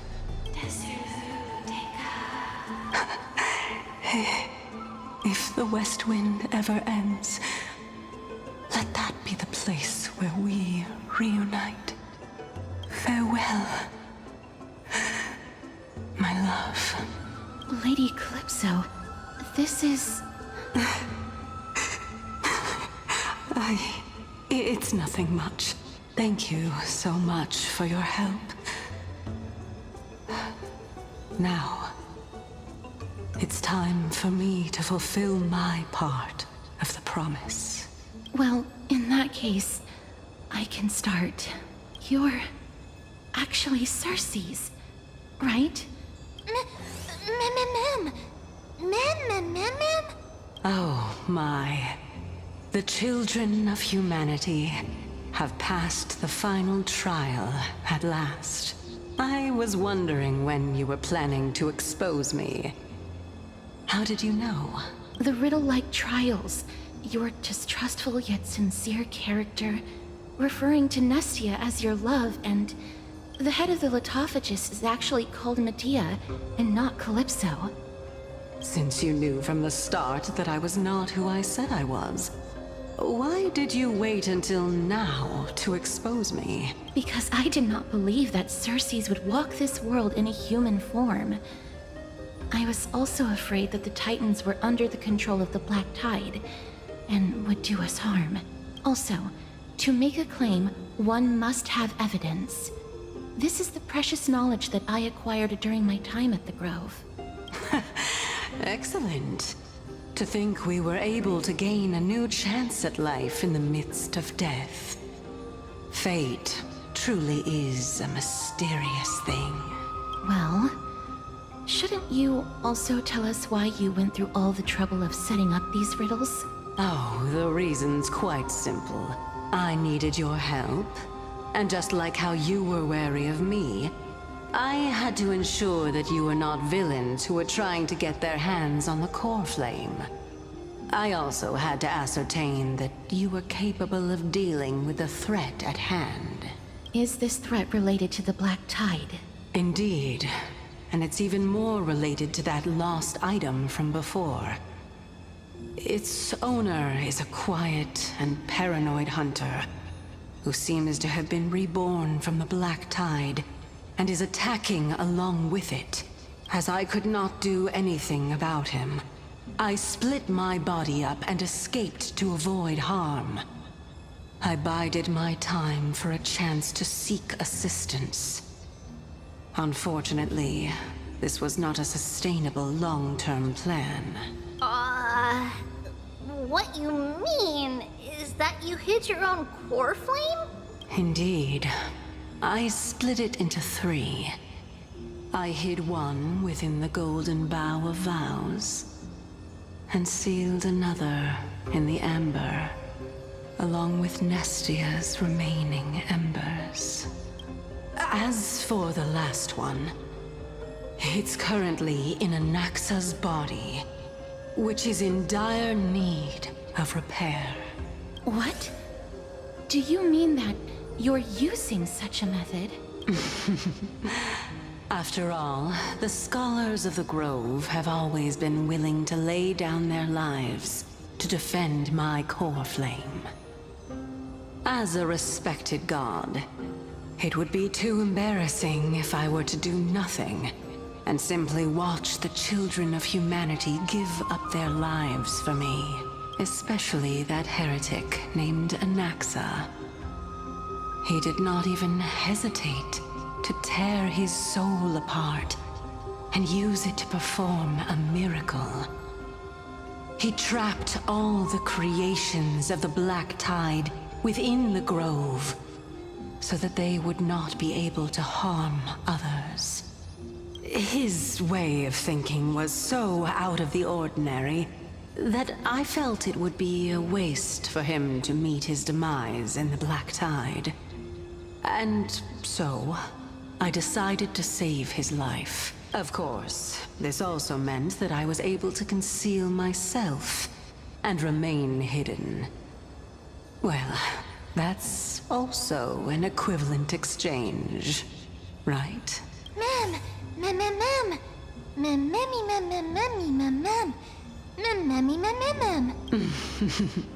What a smart little bunny. This way, I'll be able to regain my true form. We'll also take down the black-robed swordmaster at the throne. Together, in one go. But, Cersei's, aren't you the reason Titan? Even if I do not have the authority of strife, I'm still a god. I just need you to buy me some time against the warrior's blade. Once the core flame is reformed, I'll be able to show my hand.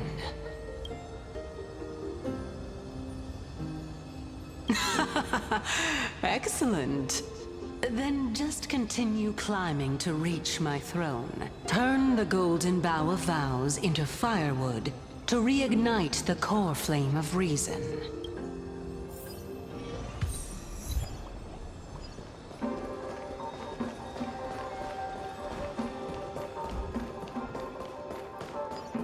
I'll leave it to you, children of humanity. May you be blessed with good fortune. It seems like a fierce battle will be inevitable. Don't worry, Trigan will protect everyone.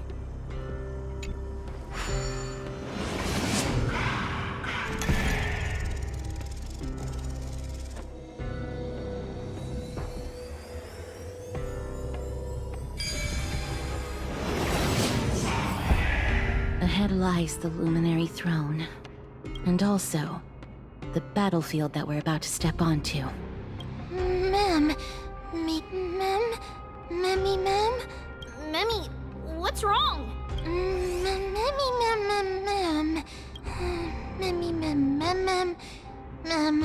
Memmy. Is this Professor Anaxa?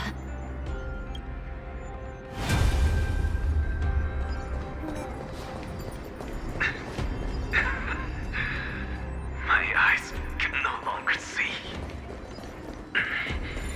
No matter.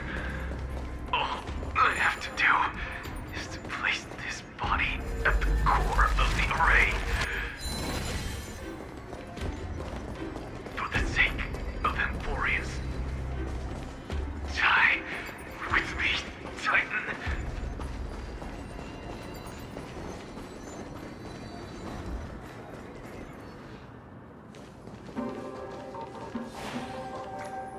Mem. Cersei's was right. He's indeed here. Who is this black-robed guy? Memmy,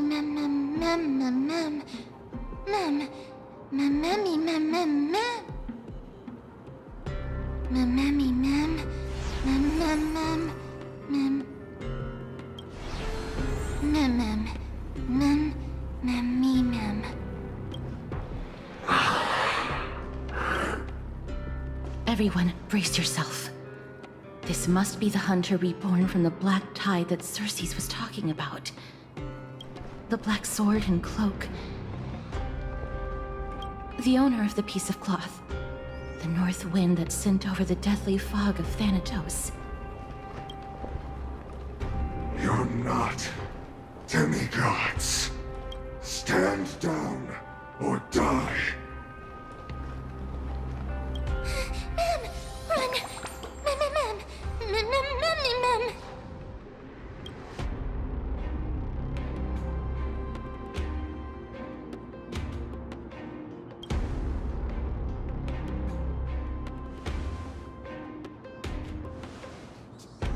Trian will also protect everyone! Trian is brave! Miss. Only this time, may death protect us.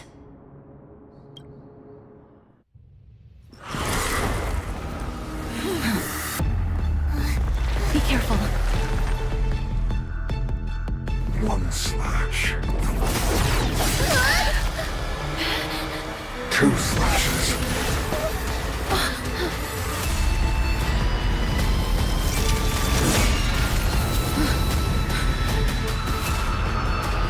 3 slashes are enough.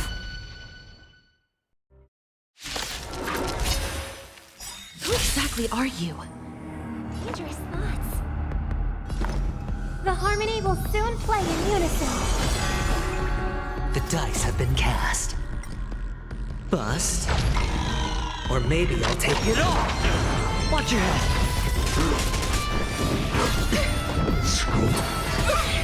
Oh. Hedge your bets. Spend freely. I don't have time for game. So powerful. Cersei's was right.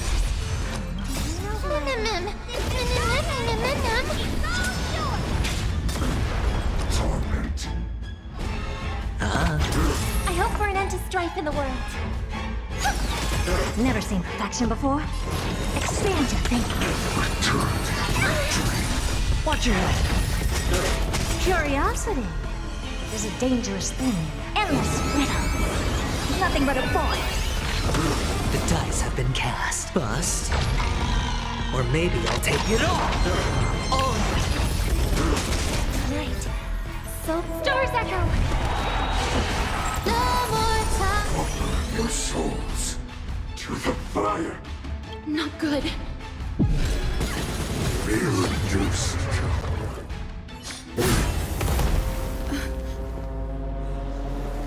In that case.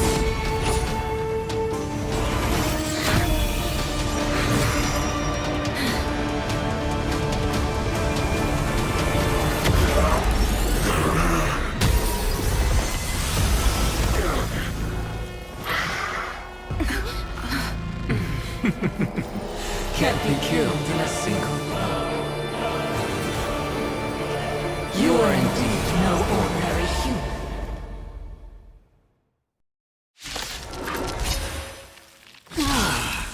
How annoying. Since the ambush failed, it'll be difficult to find another opportunity. Professor anaxa? No. It's Cersei's.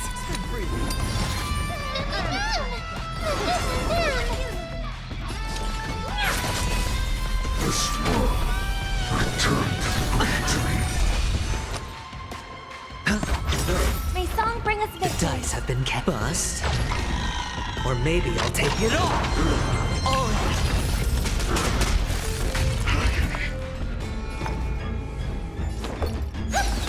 Never seen perfection before.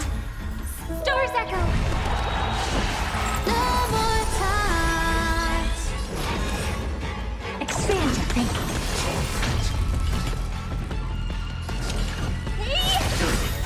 Hedge your bets. Do you know who I am? This big diamond! It's all yours! Curiosity. Endless riddle. Nothing but a boy. Time to twirl!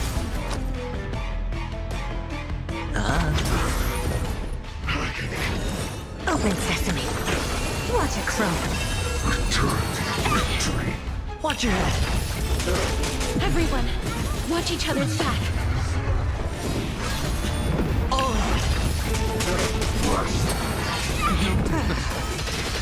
That was tough. I'm truly exhausted. The dice have been cast. Bust. Or maybe I'll take it all. Watch your head. Honored to meet me. No! Look out, everyone!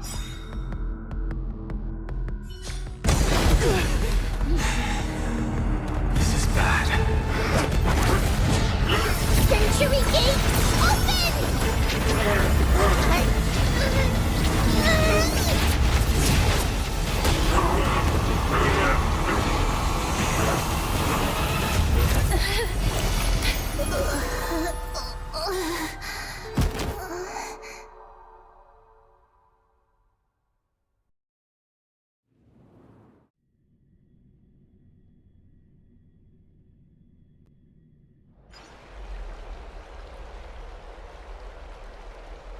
Phew.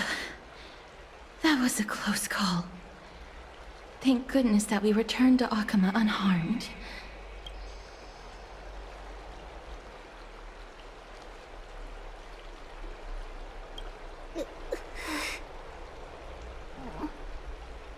Little Cass, my head, it's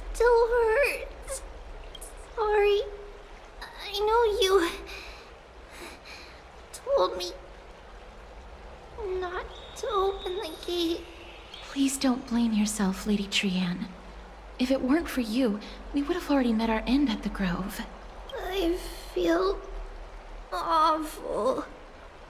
I need to go back to get some rest. Lady Trianne, you haven't been well since you woke up. Are you sure you can make it back on your own? All this noise and commotion. Akuma hasn't changed a bit, has it? Are you... Professor Anaxa? There's no need for doubt. The Titan no longer speaks. It is I, Anaxagoras of the New Sporists. Indeed. You are the only one who would refer to yourself like that. Professor, let me be frank. The mission Lady Aglaya entrusted us is to search for survivors, uncover the truth about the disaster at the Grove, and retrieve the core flame of Circes. That does not surprise me. And now, I'm a survivor who witnessed the entirety of the disaster, as well as the defenseless bearer of a core flame. Are you going to bring me to Aglaya to fulfill your duty? That is indeed my duty. But I prefer not to present you to her as a captive or spoil of battle. Fine. There's no need to make your life difficult. I'm not against meeting that woman. But I have some things to take care of first. The families of some of my fellow Grove scholars live in the Holy City. Before we meet Aglaya, I want to visit them. Because Lady Aglaya will probably be against it. Let me guess. That woman will not only prevent me from visiting the families of the deceased, but will also suppress any information about the Grove. She's always been that cold-hearted. My fellows at the Grove gave their lives defending the core flame and fighting the Black Tide alongside me. Their families deserve to know the truth. You intend to do it without her knowledge? Do you really think that woman would treat me well, even if I behaved and proved my loyalty? I wouldn't mind seeing a bit more anger on her face. Are you going to stop me, Castorus? I will accompany you, but please understand that Lady Aglaya has her own considerations. You truly have the makings of a fine scholar, putting yourself in other people's shoes like that. Let's go. I won't go overboard. So, after all these years, you and Lady Aglaya are still... Neither of us is narrow-minded.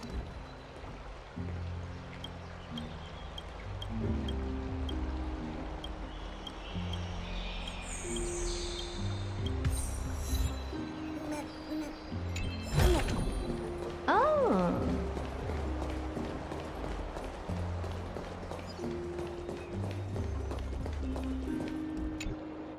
Hello. And you are? Hello. If I'm not mistaken, you are Callinicus's wife, right? Yes. Oh, are you a messenger? No wonder I haven't heard any news for so long. There's been a change in personnel, hasn't there?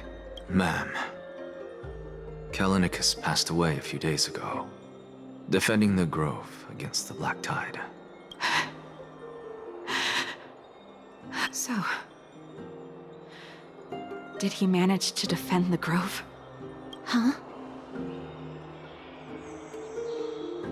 Yes. He managed to protect Circe's core flame, at the cost of his life. I see.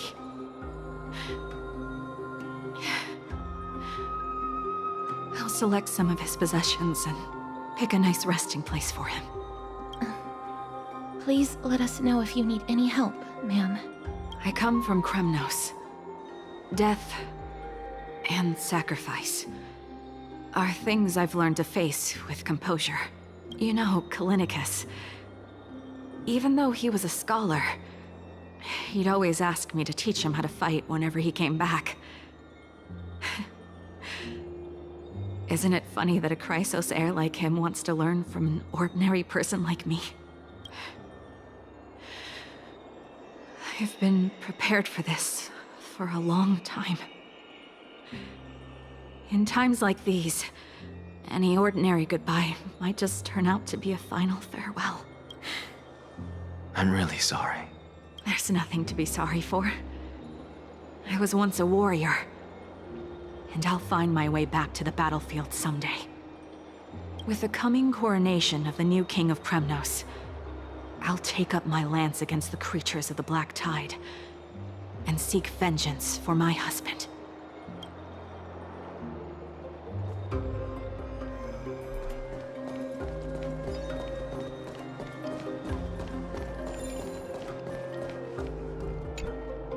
Oh, hello, young ones. Is there anything I can help you with? Are you the father of Kenani and Artakama? Ah, yes. Did my daughters cause trouble at school again? Alas, forgive this old brain of mine. Both of my daughters graduated long ago, and they are now scholars at the Grove. As I get older, memories from years past tend to blend together. What's the matter, young one? Why so quiet? Did my daughters really get into some trouble? If they refuse to apologize, just let me know. Their old dad can still talk some sense into them. What should we do? I really can't tell him. Mr. Fabio, the Black Tide took Kenani and Artakama. What? They fought until their last breath against the Black Tide to defend the Grove. As the Chrysos heir stationed at the Grove, I failed to protect them. Mr. Fabio, if you're upset... Don't put it that way. Even if my Artakama wasn't one of the Chrysos heirs mentioned in the prophecy, she was still a heroine, wasn't she?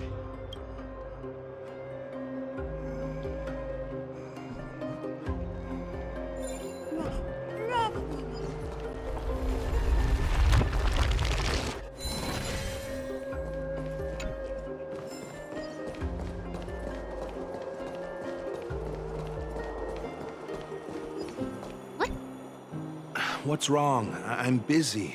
There's a lot going on in the city, and I've got my hands full. Mister, we're sorry to bother you, but...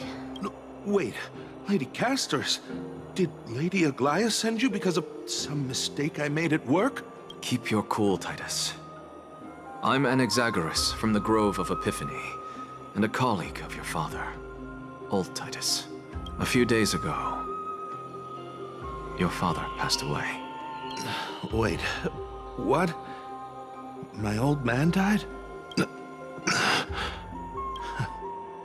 That's no shocker. At his age, he was due for the River of Souls any time. Just up and left me behind. That old man. I've been telling him for ages to stay in the Holy City and enjoy his retirement. But no, he just had to go off to that grove and mess around with those scholars. Still wouldn't budge after all those arguments. That stubborn old thing. I already got him a retirement home and was waiting for him to come around. All my effort is wasted now, and he didn't even give me a chance to say goodbye. That bull-headed old man, stubborn as a mule. That is it. That's all the colleagues' families that I remember. Good work, Miss. And Professor Anaxa. Let's go. Take me to see Aglaia. All right. I'll lead the way.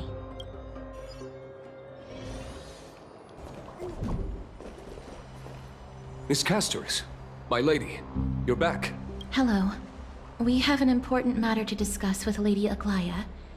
May we trouble you to inform her of our presence? My apologies, Miss Castoris. Lady Aglaya has just informed me that she has no time to receive anyone at the moment. That's just great. She refuses to even see me. Answer me this, friend. Did Aglaya order you to take me directly to prison? Who are you? Please don't jest. It's possible that she really is busy. Let's wait here a moment, and I'll try to contact her using the slate.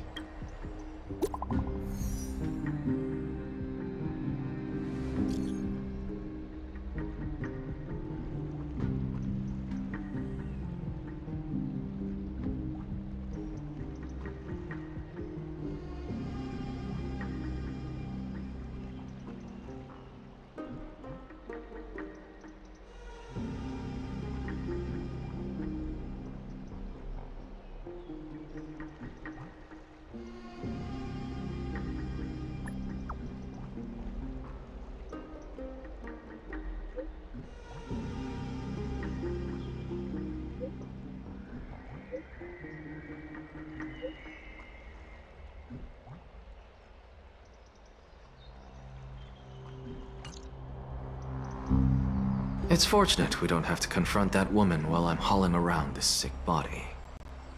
Castoris, and this friend I haven't gotten the chance to know, I'll take my leave for today. That Titan made a myriad of adjustments on their own. My head still aches from that. I don't want to stay a second longer in this noisy city if I can.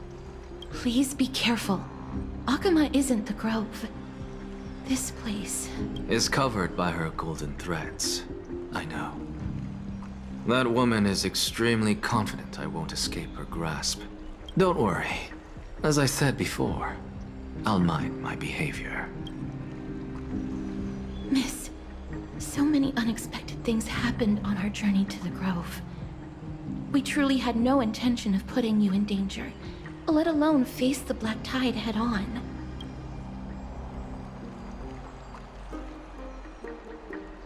Please do not underestimate the threat the Black Tide poses. The Black Tide is not just an enemy of Akama, but all of Amphorius. Even back when the forces of strife coveted the Holy City, their warriors still undeniably halted the Black Tide outside Castrum Kremnos. Nikedor's core flame now sits vacant, and the Black Tide has returned. The Grove is an academic city with the best understanding of the Black Tide. It shouldn't have fallen so easily, and yet it was taken overnight, leaving the city in blood and tears, haunted by the spirits of departed heroes. The trial of strife is imminent. I pray Mydei will be able to steel his resolve soon.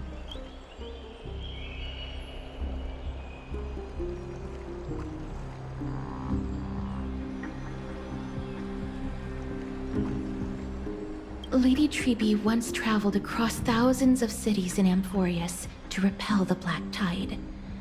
But even they have no recollection of this powerful enemy in all their journeys. Perhaps the fall of strife has triggered even more terrifying events in unseen places. As for me, I detected a strong stench of death from that entity.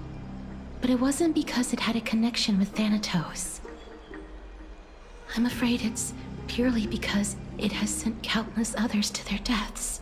Speaking of Thanatos, Miss, there is something else I wish to verify with you. You must have an idea of the curse I bear by now.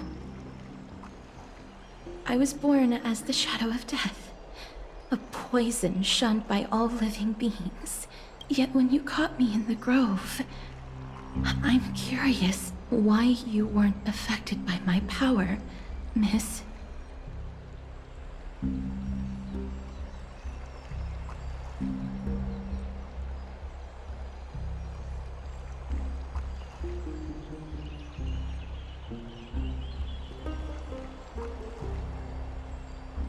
My apologies for the abrupt question. For all my life, I've always wondered, what is my connection to death? And why am I inextricably linked to Thanatos? Miss, you must be tired after being on the move these past few days. Please set aside the tragedy at the Grove for now, and rest for the day.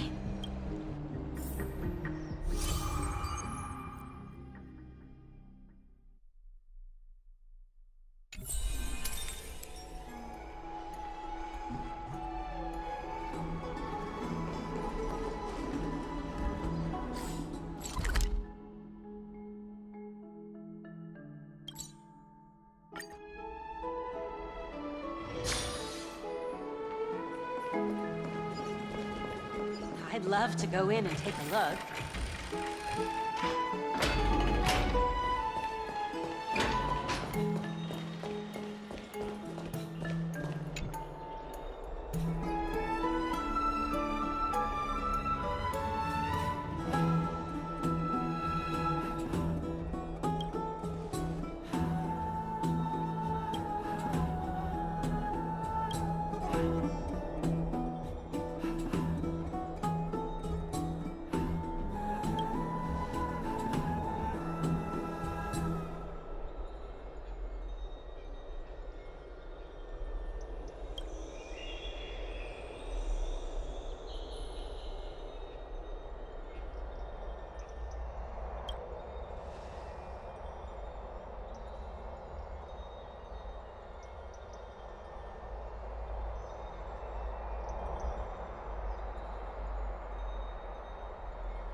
Trianne?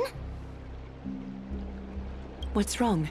Is there trouble at the Grove? Yes, I sensed something.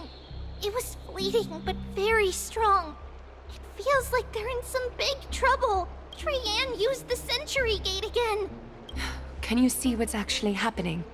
No, it's fuzzy like always. But the enemy's aura has disappeared. Maybe they've moved to a safe place? Let's hope that it's just a false alarm. We should place our trust in her and Castor's teacher. They will keep Trianne safe. Aggie, you're talking like we are little kids. One day, Trianne will reach her limit, and Tribbie will take on the role of gatekeeper from her. We are all aware of that. I am just a little concerned about her state of mind. Trianne was already unable to speak, even in short sentences when they left. We want to say a proper goodbye at the very least. I will pray with you. Thanks. And Aggie, it looks like we will need you to come with us to the baths this time to unwind. It feels like neither of us have laughed for a long while. It's time to head out with the West Wind! All right.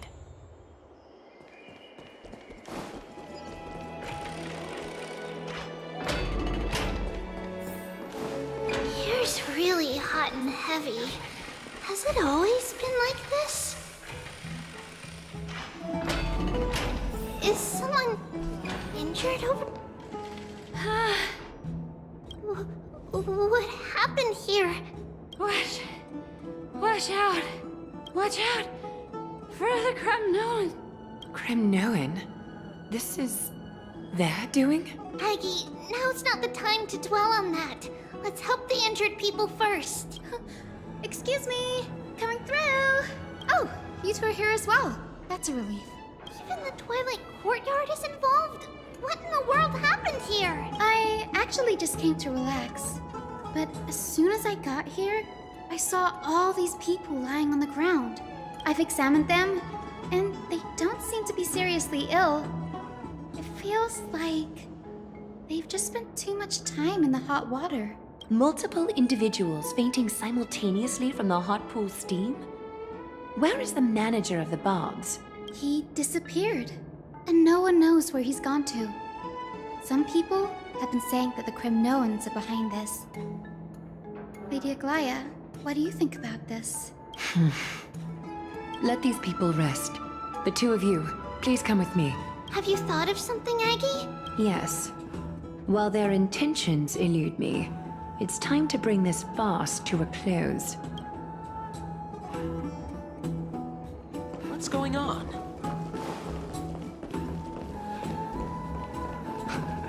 This is all you... Snowy! Even Snowy! The culprit is Mydei. Oh. Dee, what did you do to everybody? It's just another duel where I claimed victory. Duel? As I expected. On the surface, these two are the mightiest warriors in the Holy City, but they're still impulsive youths at heart. Speak up, Mydei. Tell us exactly what kind of foolishness you and Finan indulged in this time.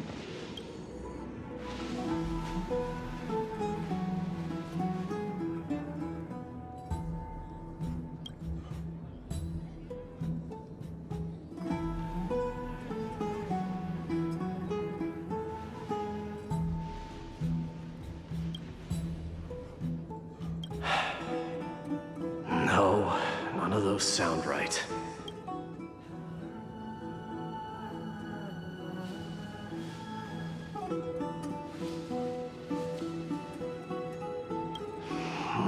Forget it. Am I seeing things? Is the magnificent deliverer finally deigning to step outside? What kind of response is that? Nothing. I was just imitating your usual response. I don't feel anything special from you. Have you passed the demigod trial? The ritual hasn't reopened yet. In case you forgot, it hasn't been that long since I pulled you out of the trial. I didn't forget. Then, you're welcome. In twilight's last gleam, Makima stands bold. Her walls sturdy, tales untold. Dreaming of her fruitful gardens, pilgrims arrive from distant lands. Figs and olives, oh so grand. Yet little do they know that they will step into flames. Fuel to the fire, a burning brand. What are you playing at this time? I just felt like reciting a few lines of poetry. Surely the Crown Prince of Kremnos knows how to appreciate poetry, right? Kremnoans steer clear of such weak literature. But my library doesn't lack collections of this kind. These lines express the poet's yearning for their home, just as Akama is distant from many people's homes. I know how to interpret poetry, Haikis. There's no point in pretending to be profound, my friend. Thank you for helping me out when I was in a tight spot, but it seems to me that you aren't prepared for the trial either. Don't compare your situation with mine. My people are still relying on me. I can't ascend to godhood on my own without first resolving their issues. So, are you suggesting that you, the mighty Mydei, and the heir to the throne of Kremnos, wish to defy tradition that has endured among your people for millennia? I'm still thinking about what I should do. Never mind. It's probably not my place to offer you counsel. An idea does strike me, though. Go ahead. Let's see what terrible ideas you've come up with this time. Maybe we both need to relieve some stress. Come, Mydei, let's recommence our previous competition. This time, we'll see who can stay in the super hot bath for longer. What? Are you chickening out? The phrase chickening out does not exist in the Kremnoan language. I just find the situation absurd, that's all. All-knowing historian, are you not aware that we Kremnoans use boiling water from sword forging for our baths? Looks like I'll have to teach you some royal etiquette today. And thus, An unprecedented sauna battle commences! With unparalleled resolve, the two warriors' determination even alters the very hue of the steam. Flames intertwine with scalding vapor, reaching toward the heavens, shrouding the sky and the sun. The spectacle is so magnificent that none dare gaze upon it directly. Since we can't see what's happening in the competition, why don't I regale you with a tale of kings to pass the time? Do you recall the legend of the Gorgo lion mentioned by a certain veteran? The central figure, the main character, was not the sole sovereign of that land. An oryx stood as its formidable rival. Long before the dawn of Anaxa, the two beasts started their timeless battle on the plains of Tritos. The lion regarded the oryx as its food, while the oryx perceived the lion as a scornful, oppressive, and challenging barrier that it swore to topple with its antlers. For tens of thousands of years, without respite, the two creatures thus continued their relentless pursuit and rivalry. It fixated on its rival's fleeing form in the chase. It set its sights on the other's neck, nearly within reach. It was stuck in a corner. It had nowhere to escape. On the land of Amphorius, some lives meet their end at dusk, some at dawn, and yet others are fated to perish under the blistering sun at noon. And at last, the most scorching moment of the day descended upon them. The formidable hand of fate heeded their call and arrived! My lords, would you like me to reduce the temperature a little?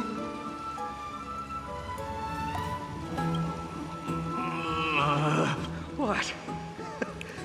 You're chickening out already? Get lost.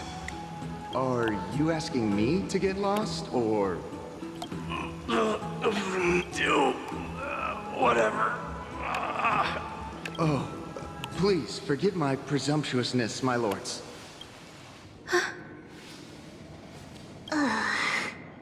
What a spectacle of folly. This is what you get for daring to challenge a Kremnoan without understanding your own place. What I'm saying is, your little game dragged down quite a few innocent souls alongside you. We will personally escort back home the customers left awestruck by our formidable presence. This isn't fair. You're wearing way less than I am. Is this the latest trend now? Getting into the baths while dressed in full armor? Don't look at me like that. It was he who challenged me. There is no word for flee in the Kremnoan language. Very well. Let us bring this farce to a close, shall we? Warriors, it's time to get moving.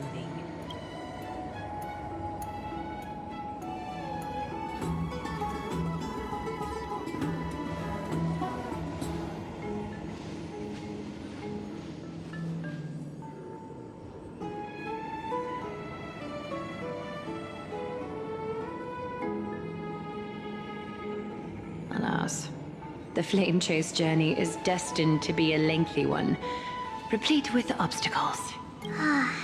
But thanks to those two, all the gloom has vanished into thin air. Oh, we just had quite the commotion. It's not every day we find the Marmoreal Palace this serene. Shall we continue with our previous plans? Hyacinth, would you care to join us? Such an empty bath is indeed a rare sight. I was looking forward to unwinding after work. I'd be delighted to accept your invitation, Lady Tribbie. How about we go to the biggest bath?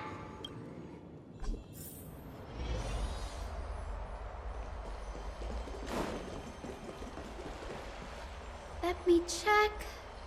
The water temperature feels just perfect. So, How is the feeling of having the entire bath to yourselves? It's so good.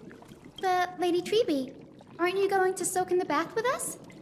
We will have to pass. After all, we've become children. Please understand that she can no longer endure the heat of this pool due to the blessings of Yanis. Oh. Are you curious about us, Hyacinth? I am, but something tells me that it might be better to change the topic. Don't get all nervous. It's not something we can't discuss. The truth is, a long, long time ago, we were a mature adult just like Aggie.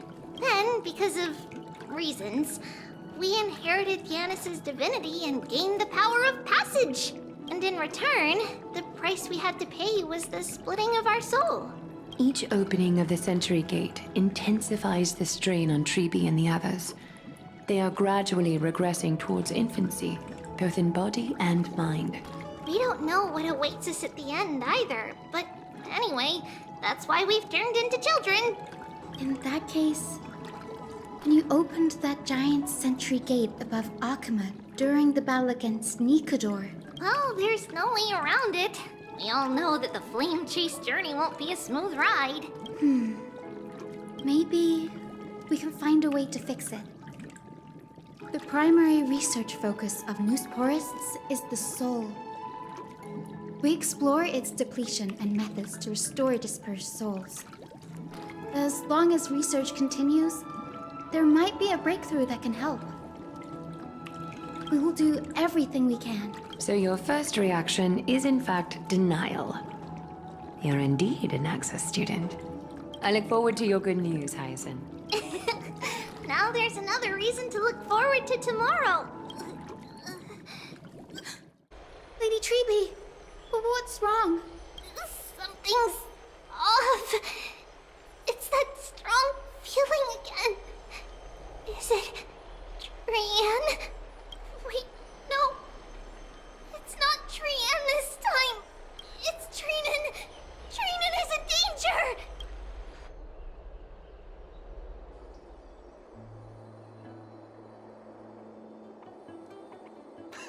I win this round of escorting the bathers home. How does one contender alone make a valid competition? Offering a compliment or two wouldn't be the end of you, you know. Haikas. What is that word? Is that your native tongue? It means hyena. I'm likening you to a weak hyena. By the way, you emphasize the completely wrong syllable. Though we've been acquainted for some time, I have rarely heard you talk in the ancient tongue of Kremnos. It's because I'm not exactly a master at it either. I can listen and read just fine, but when it comes to writing... You can write? You speak as if you don't have a brain. That was in jest. I understand. After all, you spent all your childhood wandering far from home. Worry about yourself first, Deliverer. You also never mention your hometown, apart from when you need to introduce yourself. Well, it's because there isn't much to say. Mydei Elizii is simply a tiny village that disappeared many years ago in the flames of war. The only times I get to see it are in my dreams, and in the trial from the Lance of Fury. I knew it. Yes, I saw it all. Mydei Elizii ablaze with everyone. My family, friends, and my kin, lying in a sea of flames. A blood-red half-sun hung in the sky, just like on that day. And before my eyes, that murderer killed Cyrene. But I saw its form this time. A black cloak, an eerie mask, and a broken giant sword that carried an ominous aura. I fought it in the trial. But even though I've been fighting, improving, and resolutely getting stronger all this time, I still couldn't defeat it. You were blinded by hatred and almost lost yourself in that trial. That's right. And that's why I am truly thankful to you, Mightymouse. You finally picked up some manners. Better late than never. Then what about you, Mighty? What did you see in that trial? What do you fear? There is no word for fear in the Kremnoan language. I'm getting the feeling that your language has no words at all. But to answer your question, I saw Akuma in the trial. As well as... my old comrades, Hephaestion, Perdiccas, Ionius, Ptolemy, and Possesta. Ever since I returned from the Sea of Souls, these 5 have been by my side. We faced life and death together during our days in exile. Those 10 years were arduous, yet filled with moments worth treasuring. Each night, we would gather by the campfire, savoring honey brews and singing our hearts out. The wind in the wilds of Amphorius smelled like rust. Hephaestion would always tease me about adding goat milk to the honey brew, claiming I ruined the blood-red color of the drink. He had a scrawny figure, but was a relentless force on the battlefield, dispatching foes without so much as a blink. Perdiccas was an expert in concocting medicines, delving into all those strange folk remedies. Ionius was a swift runner, and our most reliable messenger. Ptolemy was a real bookworm, always spouting off in chapters and verses. When we left Kremnos, he made off with a stack of ancient tomes from the Grand Library. Not like it mattered, as my family owns the library. And then there was Possesta. He was the silent type, but a truly masterful musician. This is the first time I've heard you mention these 5, and their names. They died on the battlefield before the Kremnoan detachment managed to join Akuma. Perdiccas was the first to go. He was shot in the stomach by a poisonous arrow from the people of Ladon in the 2nd month of cultivation. In the end, his remedies mended all but himself. Mightymouse, do not mourn.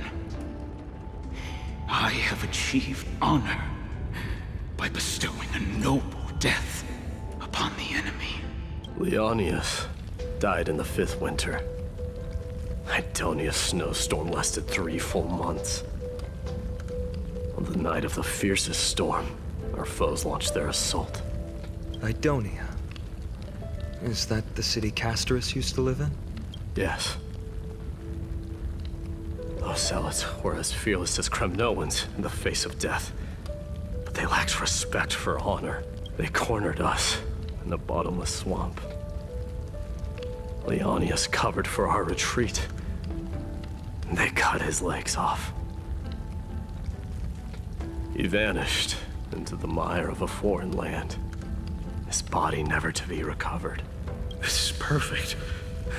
Mightymouse, I can finally deliver the news of you ascending the throne to the Nether Realm.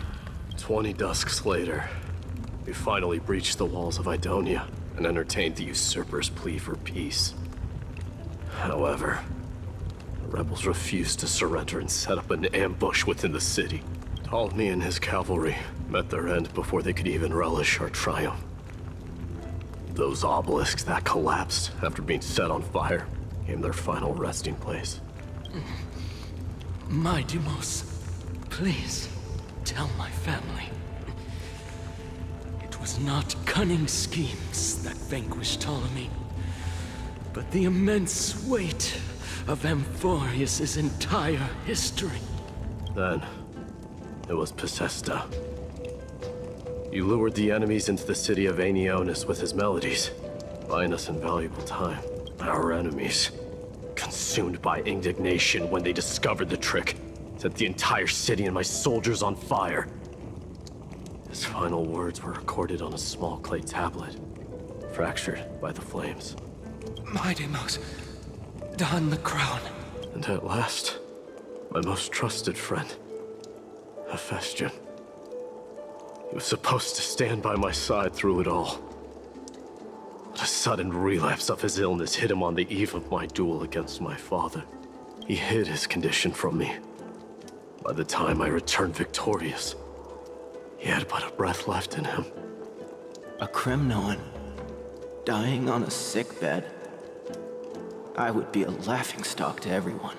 Hephaestion, my dear friend, spare your strength. I'll go get a physician. No need. Even if Perdiccas were here, he couldn't stop destiny from taking me away. No! None can take you away.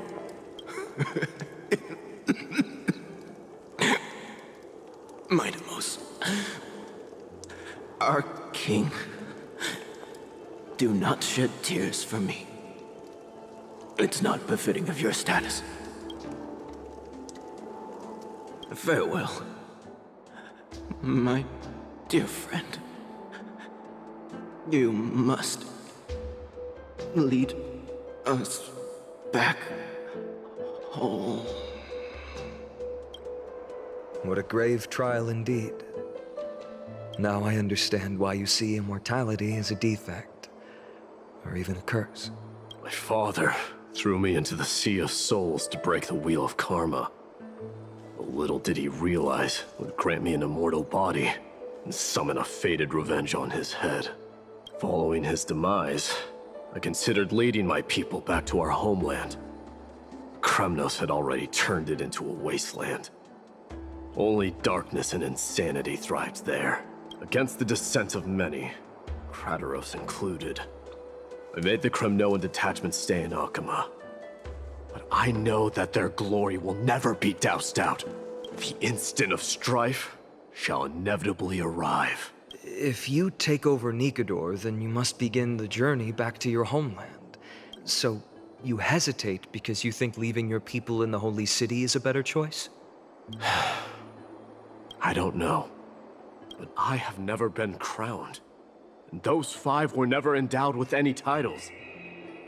None is aware of their glory. Your predicament is truly complicated.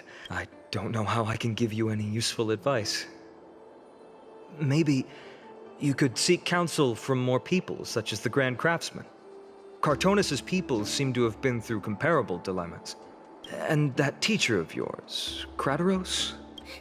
Dee, we've got a big problem! Big problem! Lady Tribbie, what's making you so flustered?